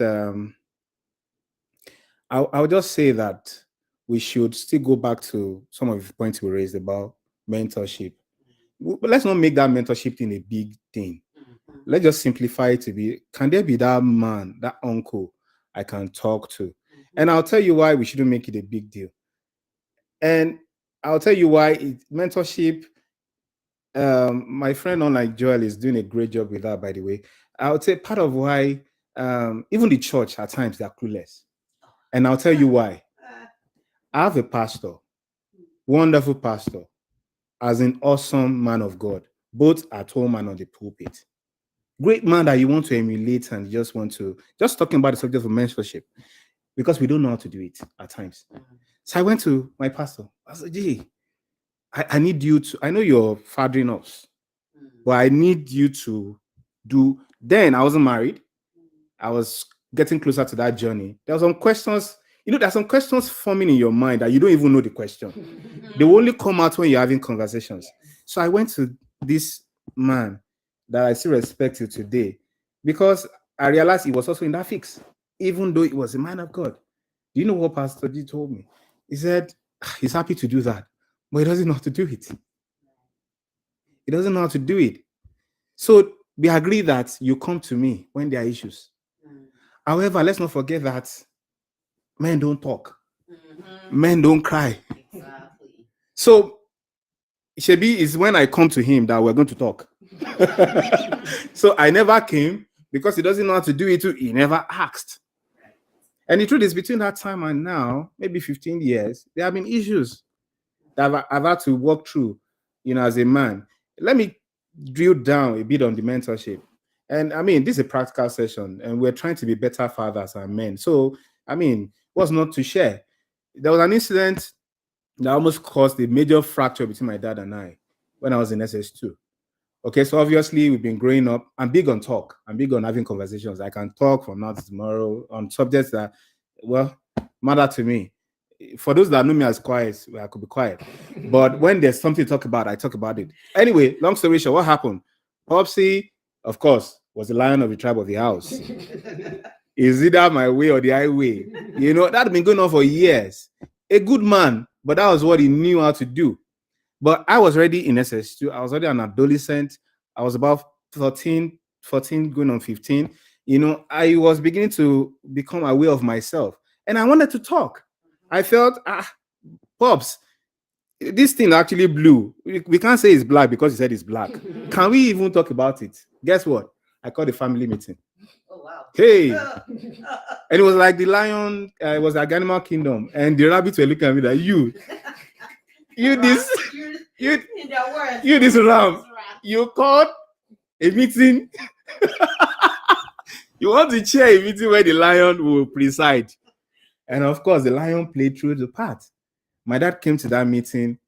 He actually allowed me start, and halfway through, he just was like, "What do you mean?" It was like I was challenging his authority. And the truth is, I wasn't challenging his authority. I just wanted to talk as a son in the house. But he stood up. I think he apologized a few days. He didn't even apologize straight away, and that's another thing I would say. That's another. They never. And that's another thing I would say. I'm learning to say sorry to my son now. It's not easy. Sorry, please, African parents. This is the part where I talk to you heart to heart. Please, if you are, if you are wrong, especially the male parents. If you are wrong, stop dancing around the bush.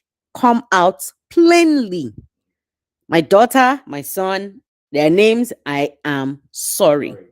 I shouldn't have done this. I shouldn't have done that. I apologize. I'm sorry. Simple. It doesn't make you less. It doesn't take anything away. Let's normalize apologizing to our children. It gets why. So the long story short is that we had a meeting. He honored the invitation, came to the meeting, but eventually daddy didn't see the reason why it was alien to him. And thinking back now, I can maybe understand. For someone who is the firstborn from his family, a polygamous house, his dad, my grandfather was a farmer. It was probably like watching a movie that, is it this boy that is asking me questions? But you see, that broke something in me. And I moved on to university. Thank God to architecture for architects who are listening to me. It was tough. I wasn't coming home. The chances of conversation were as I was moving farther away from my dad in terms of conversation, I was moving more to my mom. My mom and I talk about any and everything, which helped the relationship in a way, and you see, we're talking about the dynamics of the boy child as he also relates with his father, as he relates with his sister and probably his wife in future. If for instance, you're not talking to your mom, if there's the mom that is the odd type, you probably won't be able to have conversations with the opposite sex. So anyway, we couldn't have that conversation. So there was a boy in me searching for a man figure. That happened in SS2. And I'm talking about my conversation with my pastor almost 20 years after. I'm still seeking that man. Of course, my dad came back afterwards. So, of course, I'd left university, a man of my own, making my own money. The lion has now retired. He's back home. The lion now wants conversation. You understand? So my dad now say, okay, can we talk? In fact, in the typical African way, it was not like, it's only you they talk to. It's only you they talk to. Everyone's like, but, well, you understand? So what am I saying? Now we are beginning to have conversations. Not everybody, like you said, there are still some people from somewhere bad eats than us or worse eats. Some got it, some got the what's it called? Is it the harder end of the stick than some of us? By our standard, I grew up in a very wonderful home. It's just that maybe because God knows that we will have more responsibilities in the future, He began to open some of our own eyes early on to say that we need to begin to yearn, and these things should be normal. So to answer your question, how can we take it further? We still need that mentorship, intentional mentorship. Identify your village. Funso has identified his village in Tola. So he knows that my kids, when they come over, they will get good dose of father figure. You're not Mr. Macaroni. I also have a village, I I have a big brother that that's around at times, because that helped us in a way. The village helped us in a way. When you say, I'm going to report you to mommy Oshodi, you just mommy Oshodi, you sit up. So at times, I'll just say, my son, I'll report you to Big Daddy. He doesn't want me to report him to Big Daddy, So of course, Big Daddy won't come and talk to him all the time, but he will just come, stylish way and just chip in. Oh, yeah, it's cool, that kind of thing. So we need to help ourselves because we are intertwined, and our children are not, living in a bubble. They will still, what we're talking about this topic, and I was thinking about how we have tipped the scale, the girl child, and then we are raising her in this perfect way. It reminded me of this movie, Wonder Woman. Remember, she used to stay in one ancient place where everything was fine. They were all Amazonian women. She now came to the real world, and then she was struggling with a lot of things, So for me, that balance for the boy child is let's not leave him there. Because most of the crime being perpetuated now, whatever it is, you chances are that a guy went to mogul a shop than a girl. Chances are that the person that blew up 9/11 was a man. Think of any crime that you see. It's because that boy has been left on his own without anybody chiming in to checking on him and all that. So we need that mentorship part. And of course, what's it called? I would say for us, our faith-based institutions also have a lot of work to do in that regard. What do I want to add? I'm just thinking through everything we've said, and like Shola said, I think there's no saying anything further without necessarily going back to all the things we've talked about. A couple of things that came to mind that I want to chip in is, for example, you're saying something about, and this is just it's more generic than this particular to the boy child, I guess, and that's the point of that asking questions. And like you said, you try to raise a family meeting and all that. And generally speaking, I find that and this is, I think it's even worse with Africans than it is here. I might be wrong, but I find that in questioning things, sometimes people see it as you questioning their authority. Absolutely. Especially when it comes to male figures and people in authority. They always feel like, oh, you're asking. Even in church, we see it all the time, where it's like, how can you be asking? No, I just want to understand. I just want to know. I'm just seeking to know. I'm not asking because I'm trying to pull down this person so I think that mindset needs to shift a lot. And a lot of things stem from that, until that mindset shift and you can realize that, oh, my boy is asking me. Even for me, I still say it sometimes. My son will come and just say, I'm like, why are you asking? Like, it's just that you just flip and then you now have to now tell yourself, calm down. And nowadays, I just tell myself mentally that, he just wants to understand. He doesn't know what you're talking about, what you're doing. And I take the time to just, like Funso said earlier, explain to him in a calm voice, like, okay, this is this is that, this is that. And again, it's an ongoing process because there's always that initial instinct. Like someone would rightly say that when anything comes to change, you as a person, if you don't perceive change easily because you've built a habit, over the course of the year. So you have to consciously, continually just remind yourself that, okay, I have to take the time to explain this thing. You can't just flip and say, oh, why are you asking me questions? And I think that's the difference between, quote unquote, our father's generation and now. Compared to now, is we just have to learn that art of being able to answer the questions and all that. And back to the point you raised, where is that African parents not apologizing, is again, it's just one of those things where I don't know if it's the way they grew up and all whatnot, right? Before your father will come and tell you, oh, I'm sorry I did this, or I'm sorry I said that. Maybe on his deathbed. Maybe. Maybe. Honestly, that's what they typically do. Maybe. Like, so sometimes I feel like our parents. It's just one of those things where we have to cultivate that habit to be able to say, oh, I'm sorry this happened. I'm sorry I said this, or I said it this way, or whatever the case is, right? It's just a habit that we need. And especially for, I guess, us now to learn that even if, okay, our parents have done it before, it doesn't mean that it was necessarily right in that sense. So we just have to learn that habit of, okay, being willing in itself is a mindset that you have to imbibe first before it even come out of your mouth, right? So I think that was the other thing that came to mind. I forget the last point that I had in mind, but yeah, just that mentorship figures like you've mentioned. Again, the issue is not necessarily because we have to have programs. Please don't set up another program. to say, okay, we want to mentor. It's just in the little details, nuances of day to day. I still always say it. Like, I sometimes go to swimming, go to this, and I don't see fathers there.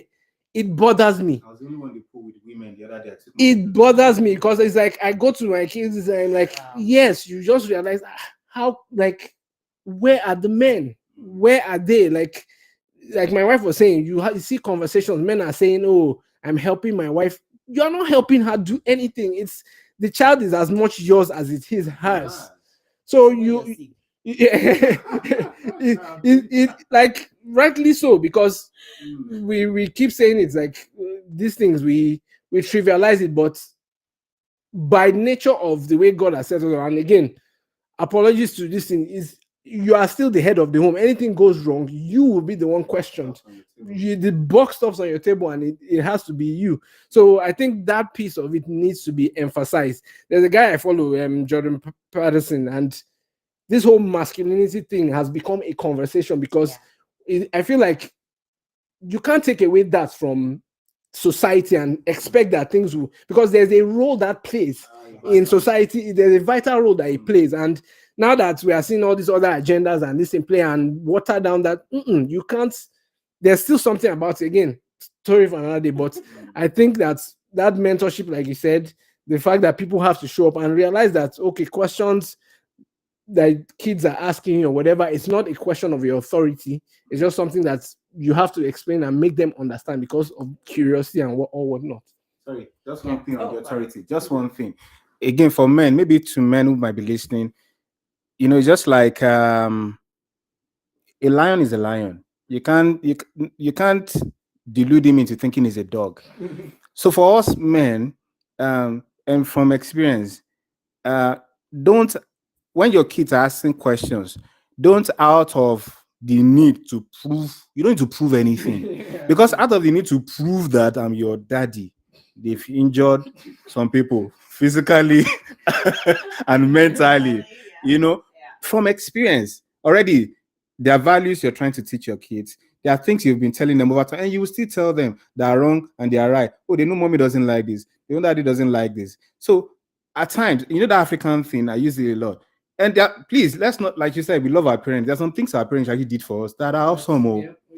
For example, when my kids are doing some things around me, at times I'll behave as if I'm not listening because I want them to also be children. Let them just do what they are playing. But at times when I've had enough, I only just need to look at them like this. We just hold our stare for like 10 seconds. And then someone will understand that someone is already looking. I didn't beat at that point. I didn't spank. I didn't shout. But, they recognize. And you see, just to talk about how vital it is, God bless our women and God bless the men. We all have equally vital roles to play. Where I understand that is when, just on this subject of your authority, there's a certain presence you bring as a man. It's not bravado or ego, but because there's a comfort it gives to your wife. For example, you're going on a trip, you're in the dark. At times, it's not as if we plan to be macho men, but generally, someone beside just feels comforted knowing that there's someone here. I think it's just God given. You understand? And so that also happens when we're bringing up this boy child. It may tie a little bit to confidence. When you're talking to them, it will come out, and we just need to help them to reinforce it that you don't necessarily need to scream and shout. You don't, God has given it to you, but you also have a responsibility on how you manage it. Yeah, absolutely. I think that thing's supposed to be an emoji, but it's showing up as wash hands. But whatever emoji that is, thank you, Oluwafemi Lola. Thank you to Lulope, to Louis. See you. Thank you, Olainka. Thank you, BC. Thank you. So yeah, no, so much has been said. Honestly, I am. I. This is just one of those conversations that you know it's just a start. This is just a start. It's just to get us started and get the ball rolling, really.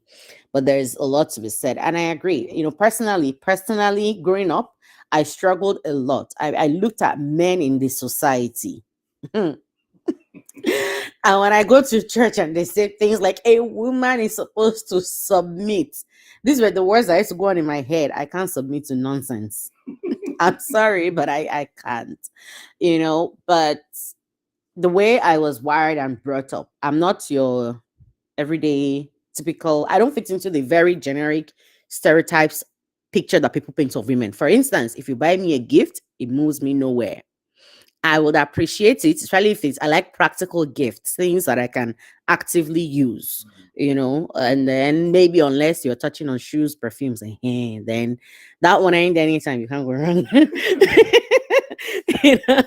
But but just in a and I see them as gestures. If I get gifts, if I don't get gifts, so those talk of show a woman money, she's excited, it does not apply to somebody like me. However, even things like people always grow up thinking, oh, women don't like intellectual conversations. Man, if you cannot hold a conversation intellectually with me, I can't even have anything to do with you.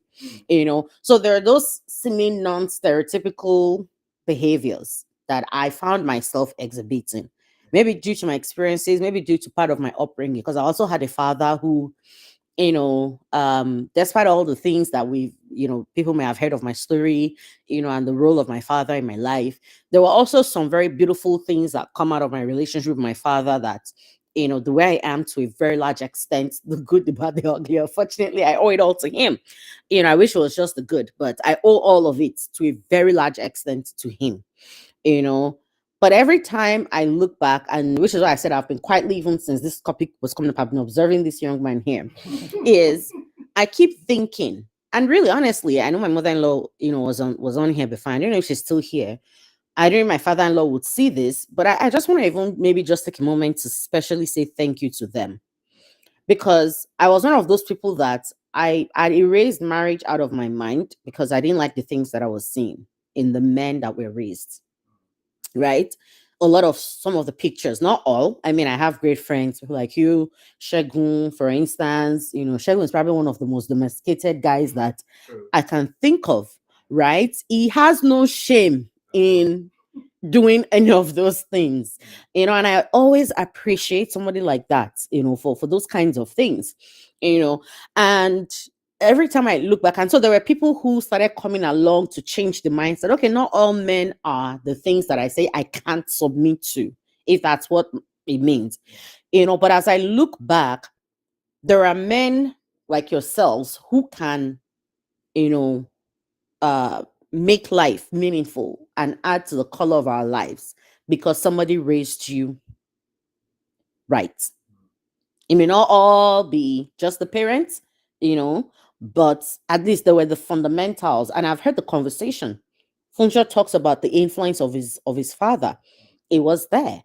There are things that happened, with your dad, and then but there was also the things that happened with your mother, right? Now, same applies here, where there are conversations and things and mindsets that I know that my father-in-law, instilled, and my mother-in-law as well. But where I'm going to is this: is that whether it is, and traditionally most times is that we find maybe it was one parent that was doing most of that work, but I imagine where both parents, the woman brings in her flavor as a mother, the man brings us his flavor with the peculiarities that God has given us as men and women, and then we bring it together where we emphasize to say, okay, what is the goal we have for our children, male or female? By the time we start the conversation from the foundations of things like, I want to raise, let's say, I want to raise, people will say, when you ask ladies, what kind of man do you want to marry? I want a God-fearing man, tall, dark, and handsome. Now, let's start with, I want to raise a godly man, or I want to raise a godly woman.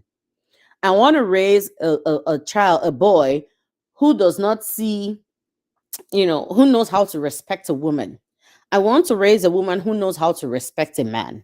Or I want to raise a woman who knows how to just respect people in general. I want to raise a person who is conscious about, adding positively to society. By the time we start to even define those goals for ourselves, and one of the things, social talking about things like he wrote down thinking about this. There are things I wrote down, so but we're using my phone for microphone, so I can't access them. Thank God for memory. that works. Thank God for memory, really. Is one of the things that I wrote down is, do we even have family goals? Do people have family goals? Do people sit down and say, what do we want for our home? I remember one time, I mean, everybody has issues, right? And we're having issues a lot in our home. And at some point, one of the things that helped us was, I remember when you still had that conversation, I don't know if you remember, and it was when I sat there and said, let's just come to an agreement on something.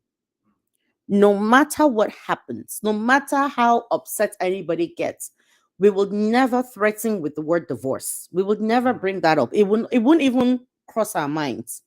It's not an option. Can we agree on that and commit to that? Oh, yeah, we can commit to that. Sure. And once that commitment was made, and that, okay, we have decided, because I mean, we're both from homes that we didn't grow up with both parents. We don't want that for our children. We know how that impacted us, right? But by the time we made that commitment, the next question was, by the time you see anything start happening, you don't even want it to go far anymore, because it's like, can we just kill it so that it doesn't even become a thing anymore? That the way that shifted the conversation, and it made you realize, okay, can we extend more to this goal beyond we don't want to divorce? It's not an option. Can we say, okay, what else do we want to see in our home? What do we want to see in our children? What kind of son do you want to raise?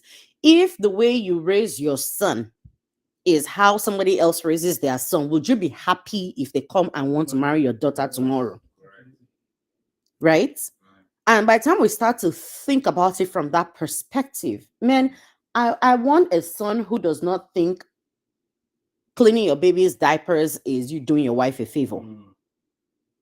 Well, he won't see it because he's the last born now. But, for my daughter, I want her to see that it's a normal thing for your husband to say, I'm cleaning my baby's diapers. There's no big deal in that. She watched her father do it for her sibling, right? So I'm even already teaching her the kind of person to expect. Now, imagine if everybody chooses to just raise their sons haphazardly. Then it means that maybe I'll start talking to her about being a nun for a career. It's the truth. Do you get what I mean? Because now all of a sudden there's this fear, and it's not beyond even just having my own son. I remember I was talking about this at work, and a colleague said something. I said, oh, well, I have 3 girls, so yeah, good luck with your show. And I laughed, and I thought, oh man, I wish, but now I'm even thinking back, and I'm like, man, not good luck to me, because well, his kids are growing. Kids are like our own age group, so I think they're all married. I don't know if they're married, but I think they're probably in a seemingly good space. Thank you. And the truth is, it got me thinking to say, while you think you don't have a problem with how you want to raise your son because you didn't have any, are you not worried about the kind of man that will come and marry that daughter tomorrow? Do you get what I mean? So there's a lot to be said. There's a lot to be asked, and I'm grateful to you guys, really. And honestly, to a lot of men out there, it's a challenge. I see in the abroad that we live in, all those videos that come out. I brought her to Canada, I brought her to UK. Now she's a nurse today, and she sends me out of the house. The truth is that you think what you have is great until you see different. And what is happening in many of those instances is that people are seeing different. And it's when we're now seeing different and we are seeing the options and choices and power that we have, it is unveiling who we really are as a people. So to you, the woman, that you look at people like us and say we're not submissive, or we can't be submissive because we are wired in a certain way. You were never submissive. It's not Canada that changed you. It's not UK that changed you. It's not US that changed you. To you, the man that you are threatened by her being in Canada and US and UK because you think they give women more power, you are an abusive minded person. That's why you think that there is something to be said to have favor. Let's shift the mindset. What is your family's vision? What is your family's goals? And if you look at the kind of person you want to raise, or the kind of, if you have a son, what kind of daughter would you want him to marry? And are you raising him to be, to match that kind of person? I have the kind of person that works for me today because somebody raised that person and put certain mindsets in that person. Well, a lot of things that, the testing moments. There are the testing moments. And in those testing moments, you ask some questions, you hear the response, and it felt like, oh, okay, that's a new one. I've never heard a lot of like you ask some guys some questions and then you hear the response like, of course, what else would you say? But then you ask the same, I asked this young man the same questions, and when he responds, I'm like, okay, that's new. I've never heard that one before. Good, good. And he was scoring the points +1. He was scoring the points, until and even first of all, you can have that conversation. We have conversations that sometimes I'll be like, is this normal? Is this what do other people talk about in their homes? Because we're discussing politics, we're discussing science, faith, like it's the whole works. I'm like, I don't know. Sometimes I feel like we're not normal, but I mean, we're normal for our abnormal is now our normal, So, but really, there's a lot to be said, and we're supposed to be done now. Funsha is not here. I wish she was here because I want to ask the question of if you look at how you were raised and you look at your boys now, would you change anything in raising them from how you were raised? And if yes, what is that thing? Does the question make sense? What would you change in how you're raising your boys versus how you were raised? I'll let you go first. The question is pregnant with I mean, we answer that one too. In just saying how my brothers were raised. Sure. versus Yeah. Oh, he's back. Oh, hopefully he's back. So, how I was raised, will I change it? That's with regards to how my dad raised me. Yes. And would you change? What would you, if at all, you change Mm. anything in how you're raising your family? What would that be? So, I want. Now, I will take this question first. What will you say? So for me, I won't change the way I'm raising my son now. Yeah, because I feel he's getting a better version of what I had. Okay, I won't change it. My dad was big on. I mean, I took things from my dad. So maybe let me start from that way. I was able to separate what I felt were good parenting tips. So, for instance, my dad, of course, was big on education.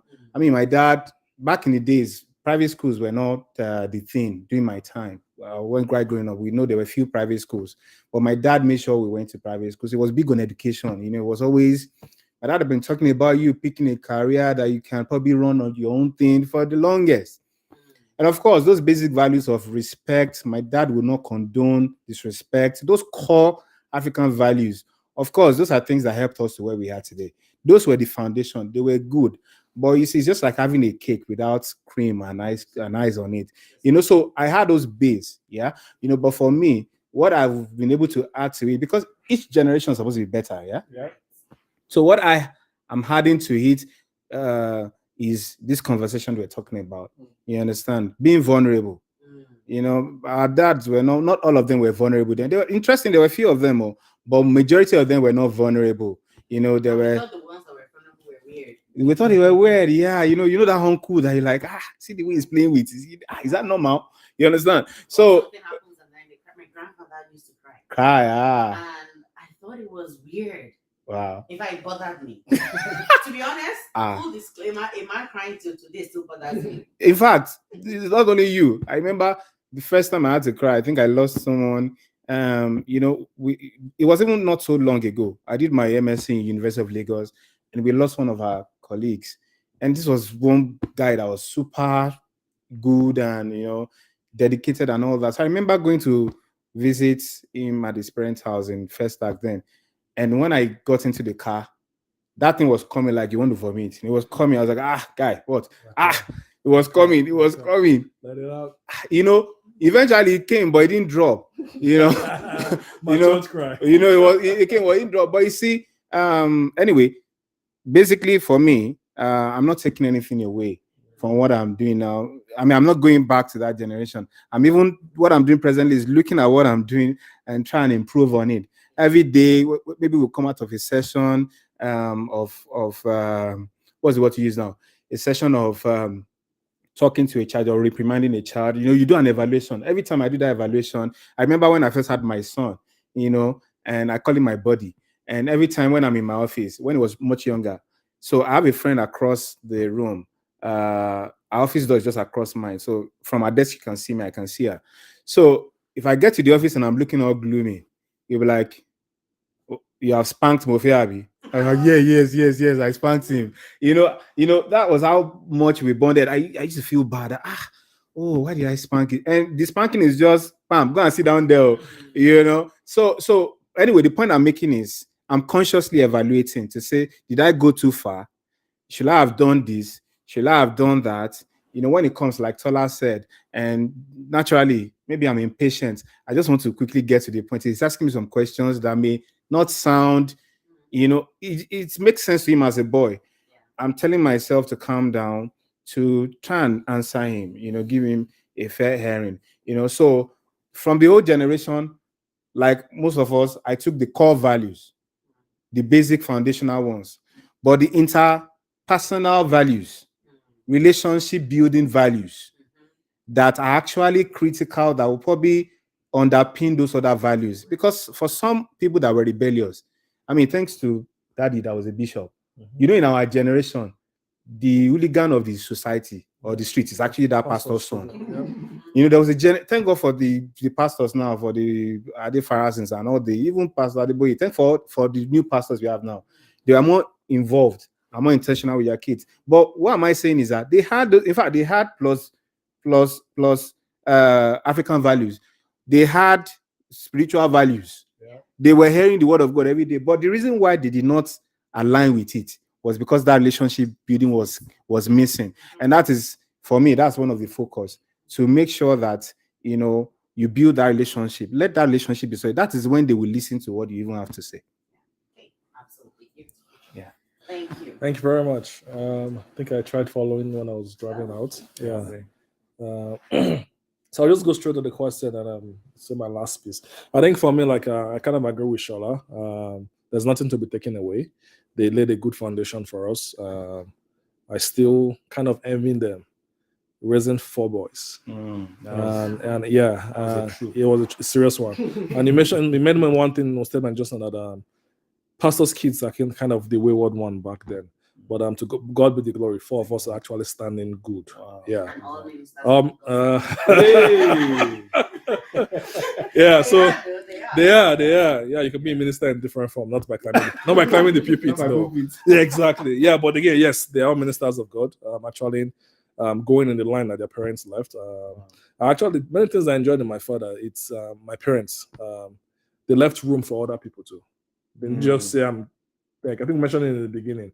If I'm taking care of my children, I want others in my environment too to enjoy the benefit, because it's that community, that village.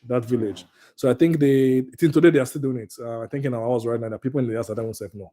People in the house that don't say no. And there's one key thing Shola mentioned again. My parents were big on education, to the point that they actually sold some of their cars to send us to school back then. So maximum respect to both of them. So I encourage every parent there. My dad always said this thing: in every nonsense, there is a sense. No matter what your parents have done to you that you felt was nonsense, there is a sense in it. Go back and think about it and pick out that sense and move on and build on it. And that's what I'm doing as a man now to my younger generation or to my children. It's whatever my parents have taught me, I want to be better than them. And that is the end game. And the only way you can be better than them is actually researching. Let your kids communicate with you, because they are the one that understand this word. Because we were born from a different generation with different mindset and ideology. It's a little bit difficult for us to balance it with what we are seeing right now. It was like, just imagine LGBT, where did that one come from? I never heard about it before, but right now I have to play with that game. And the earlier we start teaching these children those words, is the earlier it goes better. There was a reason my boy was crying that he forgot something. Because he just forgot. I think usually at the end of school, he picks his brother up to daycare. He was going already after and he forgot and he ran back. He cried home. Wow. How come I say, hey, young man, everybody forgets? And thank God, God bless. That's what talk about the village. One of our sister, I think she's online. Thank you very much, Auntie BC. She was in that area and she saw him crying. She was like, no, everybody forgot. So if you have that village people with the same mindset, same culture, it helps us build our kid.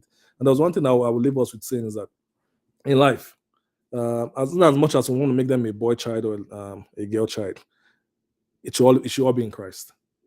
It should all be in Christ. And again, it's the end game is, to me, there's a balance in it. The pendulum should not be up and down. Like, we are humans, and that's the way we are swinging. But in your home, if you can balance it, your children should be lights to other children, and they should use your children as an example. And the only way they can do that is you living that exemplary life. Thank you very much. Great. Like they should be clapping. How's it Yeah. Okay. Yeah, so I don't know what I want to add because Shola literally stole everything from my mind. He stole everything from my mind because yeah, that's basically it. Is pretty much the same thing, which is that yeah, I believe our parents left a good foundation, a solid foundation where it helped us become who we are today. Like you rightly said too, it's we are just trying to add the relationship piece to it, which I feel like at least in my own home, that was the missing piece where it's like, well, I want to be able to ask some questions. I want to be able to have some conversations, right? When it's not like now, like the last time we traveled, we're now having some conversation. I'm like, you can't be asking me about my girlfriend at what age? When we were small, we didn't never had that conversation, right? So you understand what I mean? So there was no room for that. So exactly. The small is The small being that 20s, yes, we could not in my have. 20s we can't have that conversation when we never did when I was a teenager, right? So it's just building that relationship piece, and for me, I think that's one thing that I think I'm moving forward with is like you said, reevaluating my stances per time and how I'm going about these things, and also being like I always say, being present in that sense because those present moments are the moments that build memories for your children because you won't wake up and say one day, yeah, let's sit down and no, it's in your day-to-day living that you realize that it was just one thing that oh, my dad did this someday or my mom did that someday. You don't, most times we are not setting out to leave those impressionable memories in people's minds. It's just in day-to-day living that those memories are built, right? So it's just that being present and being able to make sure that they are having those inbuilt memories for them that will take them into the future, basically. Okay, awesome. Awesome. Hand clap. All right, thank you so much, and thank you everyone that has joined. Oh, I promised that I was going to answer the question too, right? Yes. So growing up, I had three brothers. We lost one, but I still would say I have three brothers because my cousin and my older brother and my cousin are the same age, and so we all grew up together as siblings with my grandparents. That's the foundation for me. And quite frankly, when my grandmother wants to cook, bake, and she did a lot of all those things, all hands were on deck. Everybody was in kitchen. Somebody's cutting meat, somebody's cutting fish, somebody's doing something. And because I was the youngest, I was kind of treated like the spoiled brat last born. So I didn't even do as much. Nobody even remembered you are the girl, you should be in the kitchen. Nobody even remembered that. It was one of those, yeah, you're youngest, no, not yet, you're not old enough yet. So, but because they were the only ones available, of course, by default, Chimamanda would say, girls do not come. There's a way she usually put it. Having a vagina does not come with the skill to wash plates or something funny like that. And because when the option of the girl is not available, you work what you have now. Abby, your son. Oh yeah, come and learn how to cook. Come and learn how to do this. And you don't think about it. But as I started growing and when I went to live with my dad, and this is where I want to go, is my brother was there. My father taught me how to change tires. So if I want to, I always tell him that stop doing shakara for me. If I want to, I can change those tires. If I want to. Again, when the option is there, right? But I know it. And quite frankly, as I think about it, as I'm teaching, and right now we're teaching our kids to cook, like they make their own breakfast this morning, sausage and bacon and whatever. They made it, both of them together. As we're doing all of that, we want to be able to extend it to things like if he's fixing something, go and also watch and learn, and imbibe it. And that's how we're raised. My brother was taught to cook. And I think my father noticed at some point that every time I was in the kitchen cooking, because it was just us and him, my brother was on video games with his friends. And then one day he just came and said, Tony, oh yeah, to the kitchen. Go and help your sister. And then that one came and started complaining. I was like, see, we're all eating this food together. And then after a while, we started taking turns. If I do the house cleaning this week, and by house cleaning, you also sweep the whole compound, you wash the car. If I do that this week, it means my brother is the one doing cooking for the house and cleaning inside the house. And then we switch it around the next week. And that's how we're living. right? So you change the oil in the car, you make sure, the only thing I didn't get a chance to do based on age was start learning how to drive the car. But all those things were there. And I remember getting to a point. So my brother, for instance, can cook. My cousin can cook. In fact, quite frankly, people think I'm a good cook. They are better cooks than I am, actually. They're better at it than I am. I still hate house cleaning. So you find the one you like and you don't like, but not because you can't do it. So for me, that was my experience. And quite frankly, I loved that. And when I met him, he doesn't cook. He can cook noodles and do toast. Okay. No, okay. That's what I can say. Okay, sorry, people. If he wants to cook, he can cook. Okay, no, and I agree. Quite frankly, okay, fine, I agree. If he wants to cook, he can cook, but the option is there to not do it, right? But the point I was trying to make is that today now, it's not about, oh, you're the woman, so you must. That's not what it is. It's about who is better and more efficient at doing what. Right? And that's how we've been doing it. And our children have seen us do that. And they are learning and they're growing. And I'm looking at both of them and I know who we like cleaning and who we not. And it's not the gender you would expect to like it. She does not like kitchen. She does not.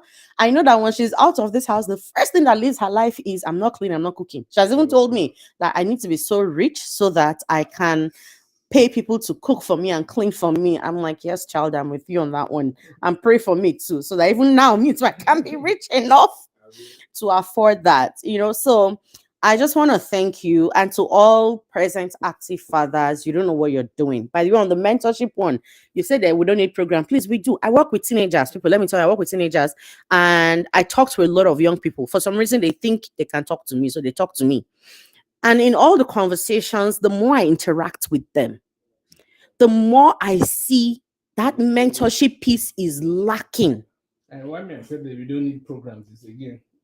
So make it as organic. Okay, okay, so maybe that's why I even want to go is let's start, because for girls, because for the girls, we actually do programs. There's tech boot camp for girls. There's cooking class for girls. Anyway, so what you're saying? So I think the end game is we should stop going away from program and make it a lifestyle. If we make it a lifestyle, it's gonna flow easily. Because if we are, again, I know the world has gone towards that program. It requires us to get that program now to get a mindset switch for some men, because there are still men believing. I know of so many homes that are shaking right now because of that same mentality. But if we have a mind change, a mindset development for our kids to get to that level, and if that's what we need to do, a program. But I think it should be embedded in men right now. Back to the kids need to mentor. He said it at the beginning. Even some of us still need mentorship. Yes, sir. As I am, so I still cry out to some people. How are you guys doing it? Yeah. It's again, it's not a one. It's a continuous thing, and there's no one way to it. You can learn from this, learn from that. Pick the one that, again. It's what I keep telling people as a family. What is working for you cannot work for you. Don't copy them, but pick what is there and try it. If it doesn't work for you, you stop. And you and your spouse should be on that same table, not just doing things on silo. Thank you. Sorry, because you're running up. There's something I wanted to add. Apparently, shout out to Mommy Adefuye. Apparently, my mom was watching, but she didn't comment. She sent me a message. She said, "Let me read it. I'm putting you on blast." She said, "I really enjoyed all the conversation. I say well done to my son and his colleagues." Then she sent all this. You are well appreciated. Okay. Thank you, Mommy. Of course, I went. Oh, then she said, "Love you so much, darling son." Even in that place, it still make me a proud mother. I'm listening to the program from A to Z. The guy don't but before she sent all this, thank you, Mommy. But before she said all that, I was going to there was something I wanted to add to when we're talking about foundational stuff and all that and parent help. So I also noticed, just a shout out to my parents, that they try to. I could see a genuine effort to want to become a better parent. Like I said, by all standards, I grew up in a very wonderful home. But of course, there's something in you that wants more. So, like you said about cleaning and all that, when we were in secondary school, we had a roster. I have an elder brother and two younger sisters. So someone will cook breakfast. When they saw we were being lazy, someone will cook lunch, someone will cook supper. Unfortunately, if you cook lunch, you're in trouble because in my house, lunch is when we eat the big meal. Sometimes you cook soup, you make gari, you make. I know how to grind pepper on the. Hello. Olo, I know how to do that stuff, and your hand will be on fire for days, But one thing I was going to mention, just so guys, I'm taking the fall for these two guys today. I'm the one sharing some of the bad boy stories, but I'll share one. Another episode, you guys will come up with yours. But I felt moved to share this because Funso mentioned something about when his son forgot something and his aunt was trying to tell him that, oh, people make mistakes. We need to constantly tell them that people make mistakes. So because again, let's talk about suicide rate. At the base of all these are expectations from society. People make mistakes and they feel they can't come back from it. Something happened. So as fiery as my dad was, you'll be shocked at this other one. What happened was I'm the Wale Soyinka of the family. I write letters a lot. Professor. Another love letter. We should do a session. I wrote one letter when I was in uni. I was in uni. I think I was in pre-degree or year one. And then, of course, I had a church crush. So I wrote this letter to this, my friend. And, again, as parents, we need to understand that soon Simi will start coming to talk about boys. The boys will start coming to talk about girls. They are going to come. It's part of their growth. If we don't understand this as parents, if we don't understand that as parents, we will not be able to respond to it adequately. So what happened in my case and in my friend's case, I wrote a letter to her, and it was we didn't even do anything bad. I just like this girl. This girl liked me. We're in the same church. Abi, you want something from your tribe? And I was in uni. She was still back home. So somehow I think I wrote a letter through post office. God bless you, and I post. Unfortunately, you're dead now. And I wrote this letter. Unfortunately, that letter landed in her dad's hand. The letter was simply, of course, all the lovey-dovey thing. Oh, I'll buy a aeroplane for you. I'll fly you to when I never enter plane that time. So but here's where I'm going. The letter landed in her dad's hand, and her dad made a copy of that letter, put it on the pastor's pulpit. After service, usually when we get correspondences from you didn't have that thing hits, when we're doing people get mails from the head office at church, and then so people thought it was the same letter, so he made a copy to all the families, and then pastor didn't know too. Pastor say, Mr. and Mrs. Akinyemi, the usher will take letter to them. Everybody sort of opened their letter at the same time. And there was silence in heaven. Anyway, where am I going to? Of course, unfortunately for her, she was in church then. And then me, I was safely in the comfort of uni walls. And I didn't face the fire. But of course, I came back home at one point. And so let me bring it home to my parents. So to start with, my friend felt that action was bad.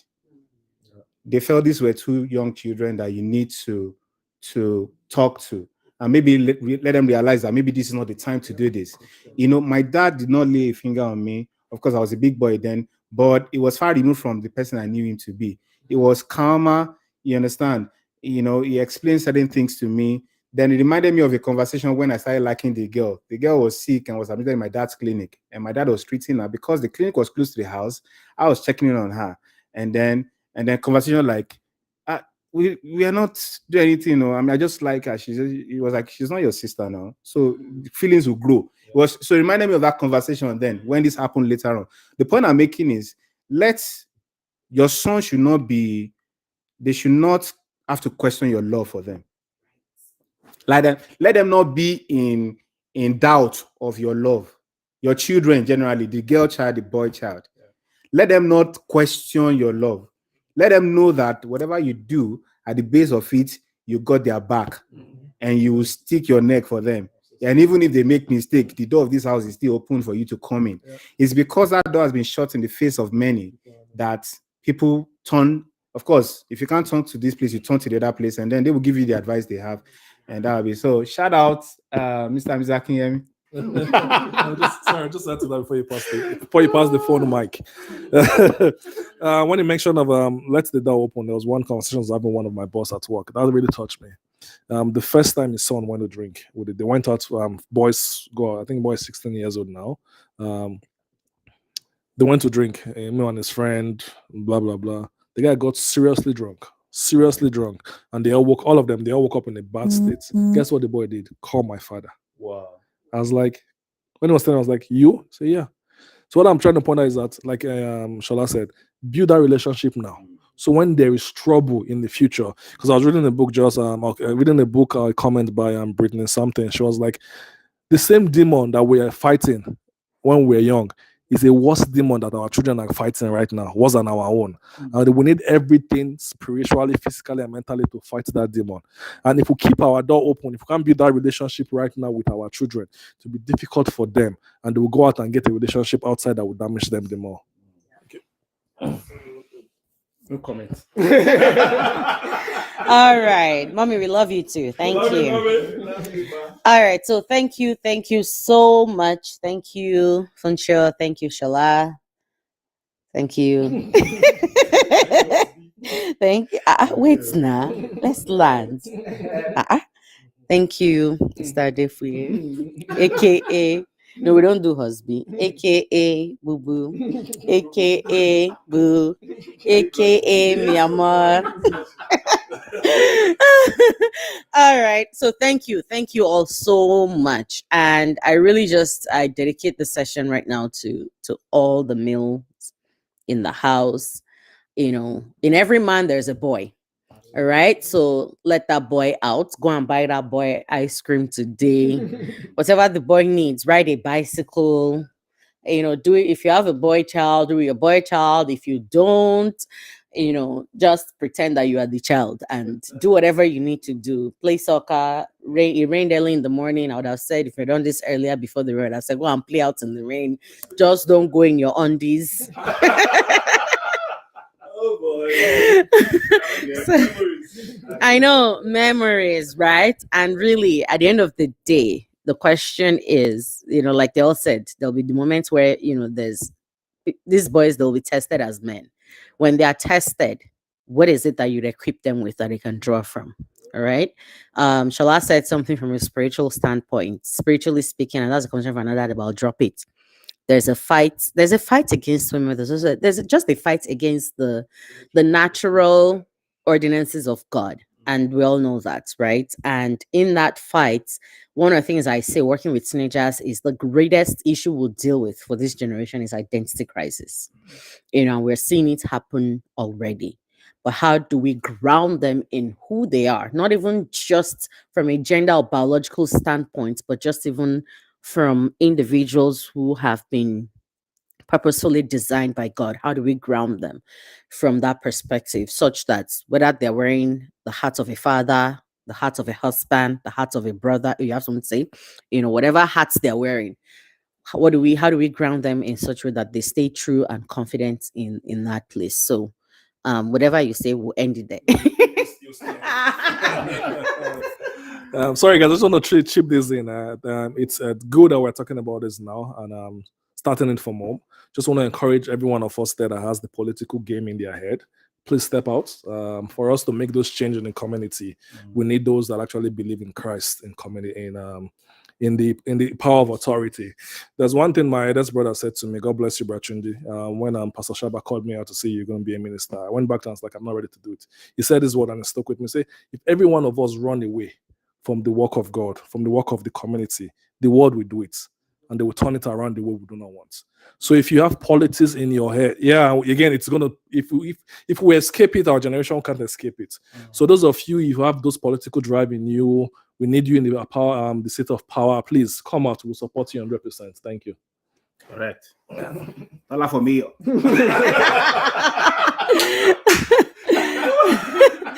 And on that note, I announce my candidacy. I'm just kidding. All right. Thank you all so much. Thank you to everyone who joined us online. To those who will watch this later, thank you to you. And we really appreciate you. Celebrate a boy child, model the way for them. And overall, please, men do cry. If you see a man crying, hug him. All right. Let's not make it weird. It's not weird. Jesus wept. Yes. Period. And there was nothing weird about that. When he finished weeping, he moved on to go and commit perform a miracle. So weep if you want to weep, and when you're done, perform the miracle. Sometimes the miracle is that you actually stop weeping eventually. So thank you all so much, and thank you guys once again. Thank you for having us. Let's see if I can make you some amala. Hey, let's go. Let's pop the champagne. After party. All right, how do we end this?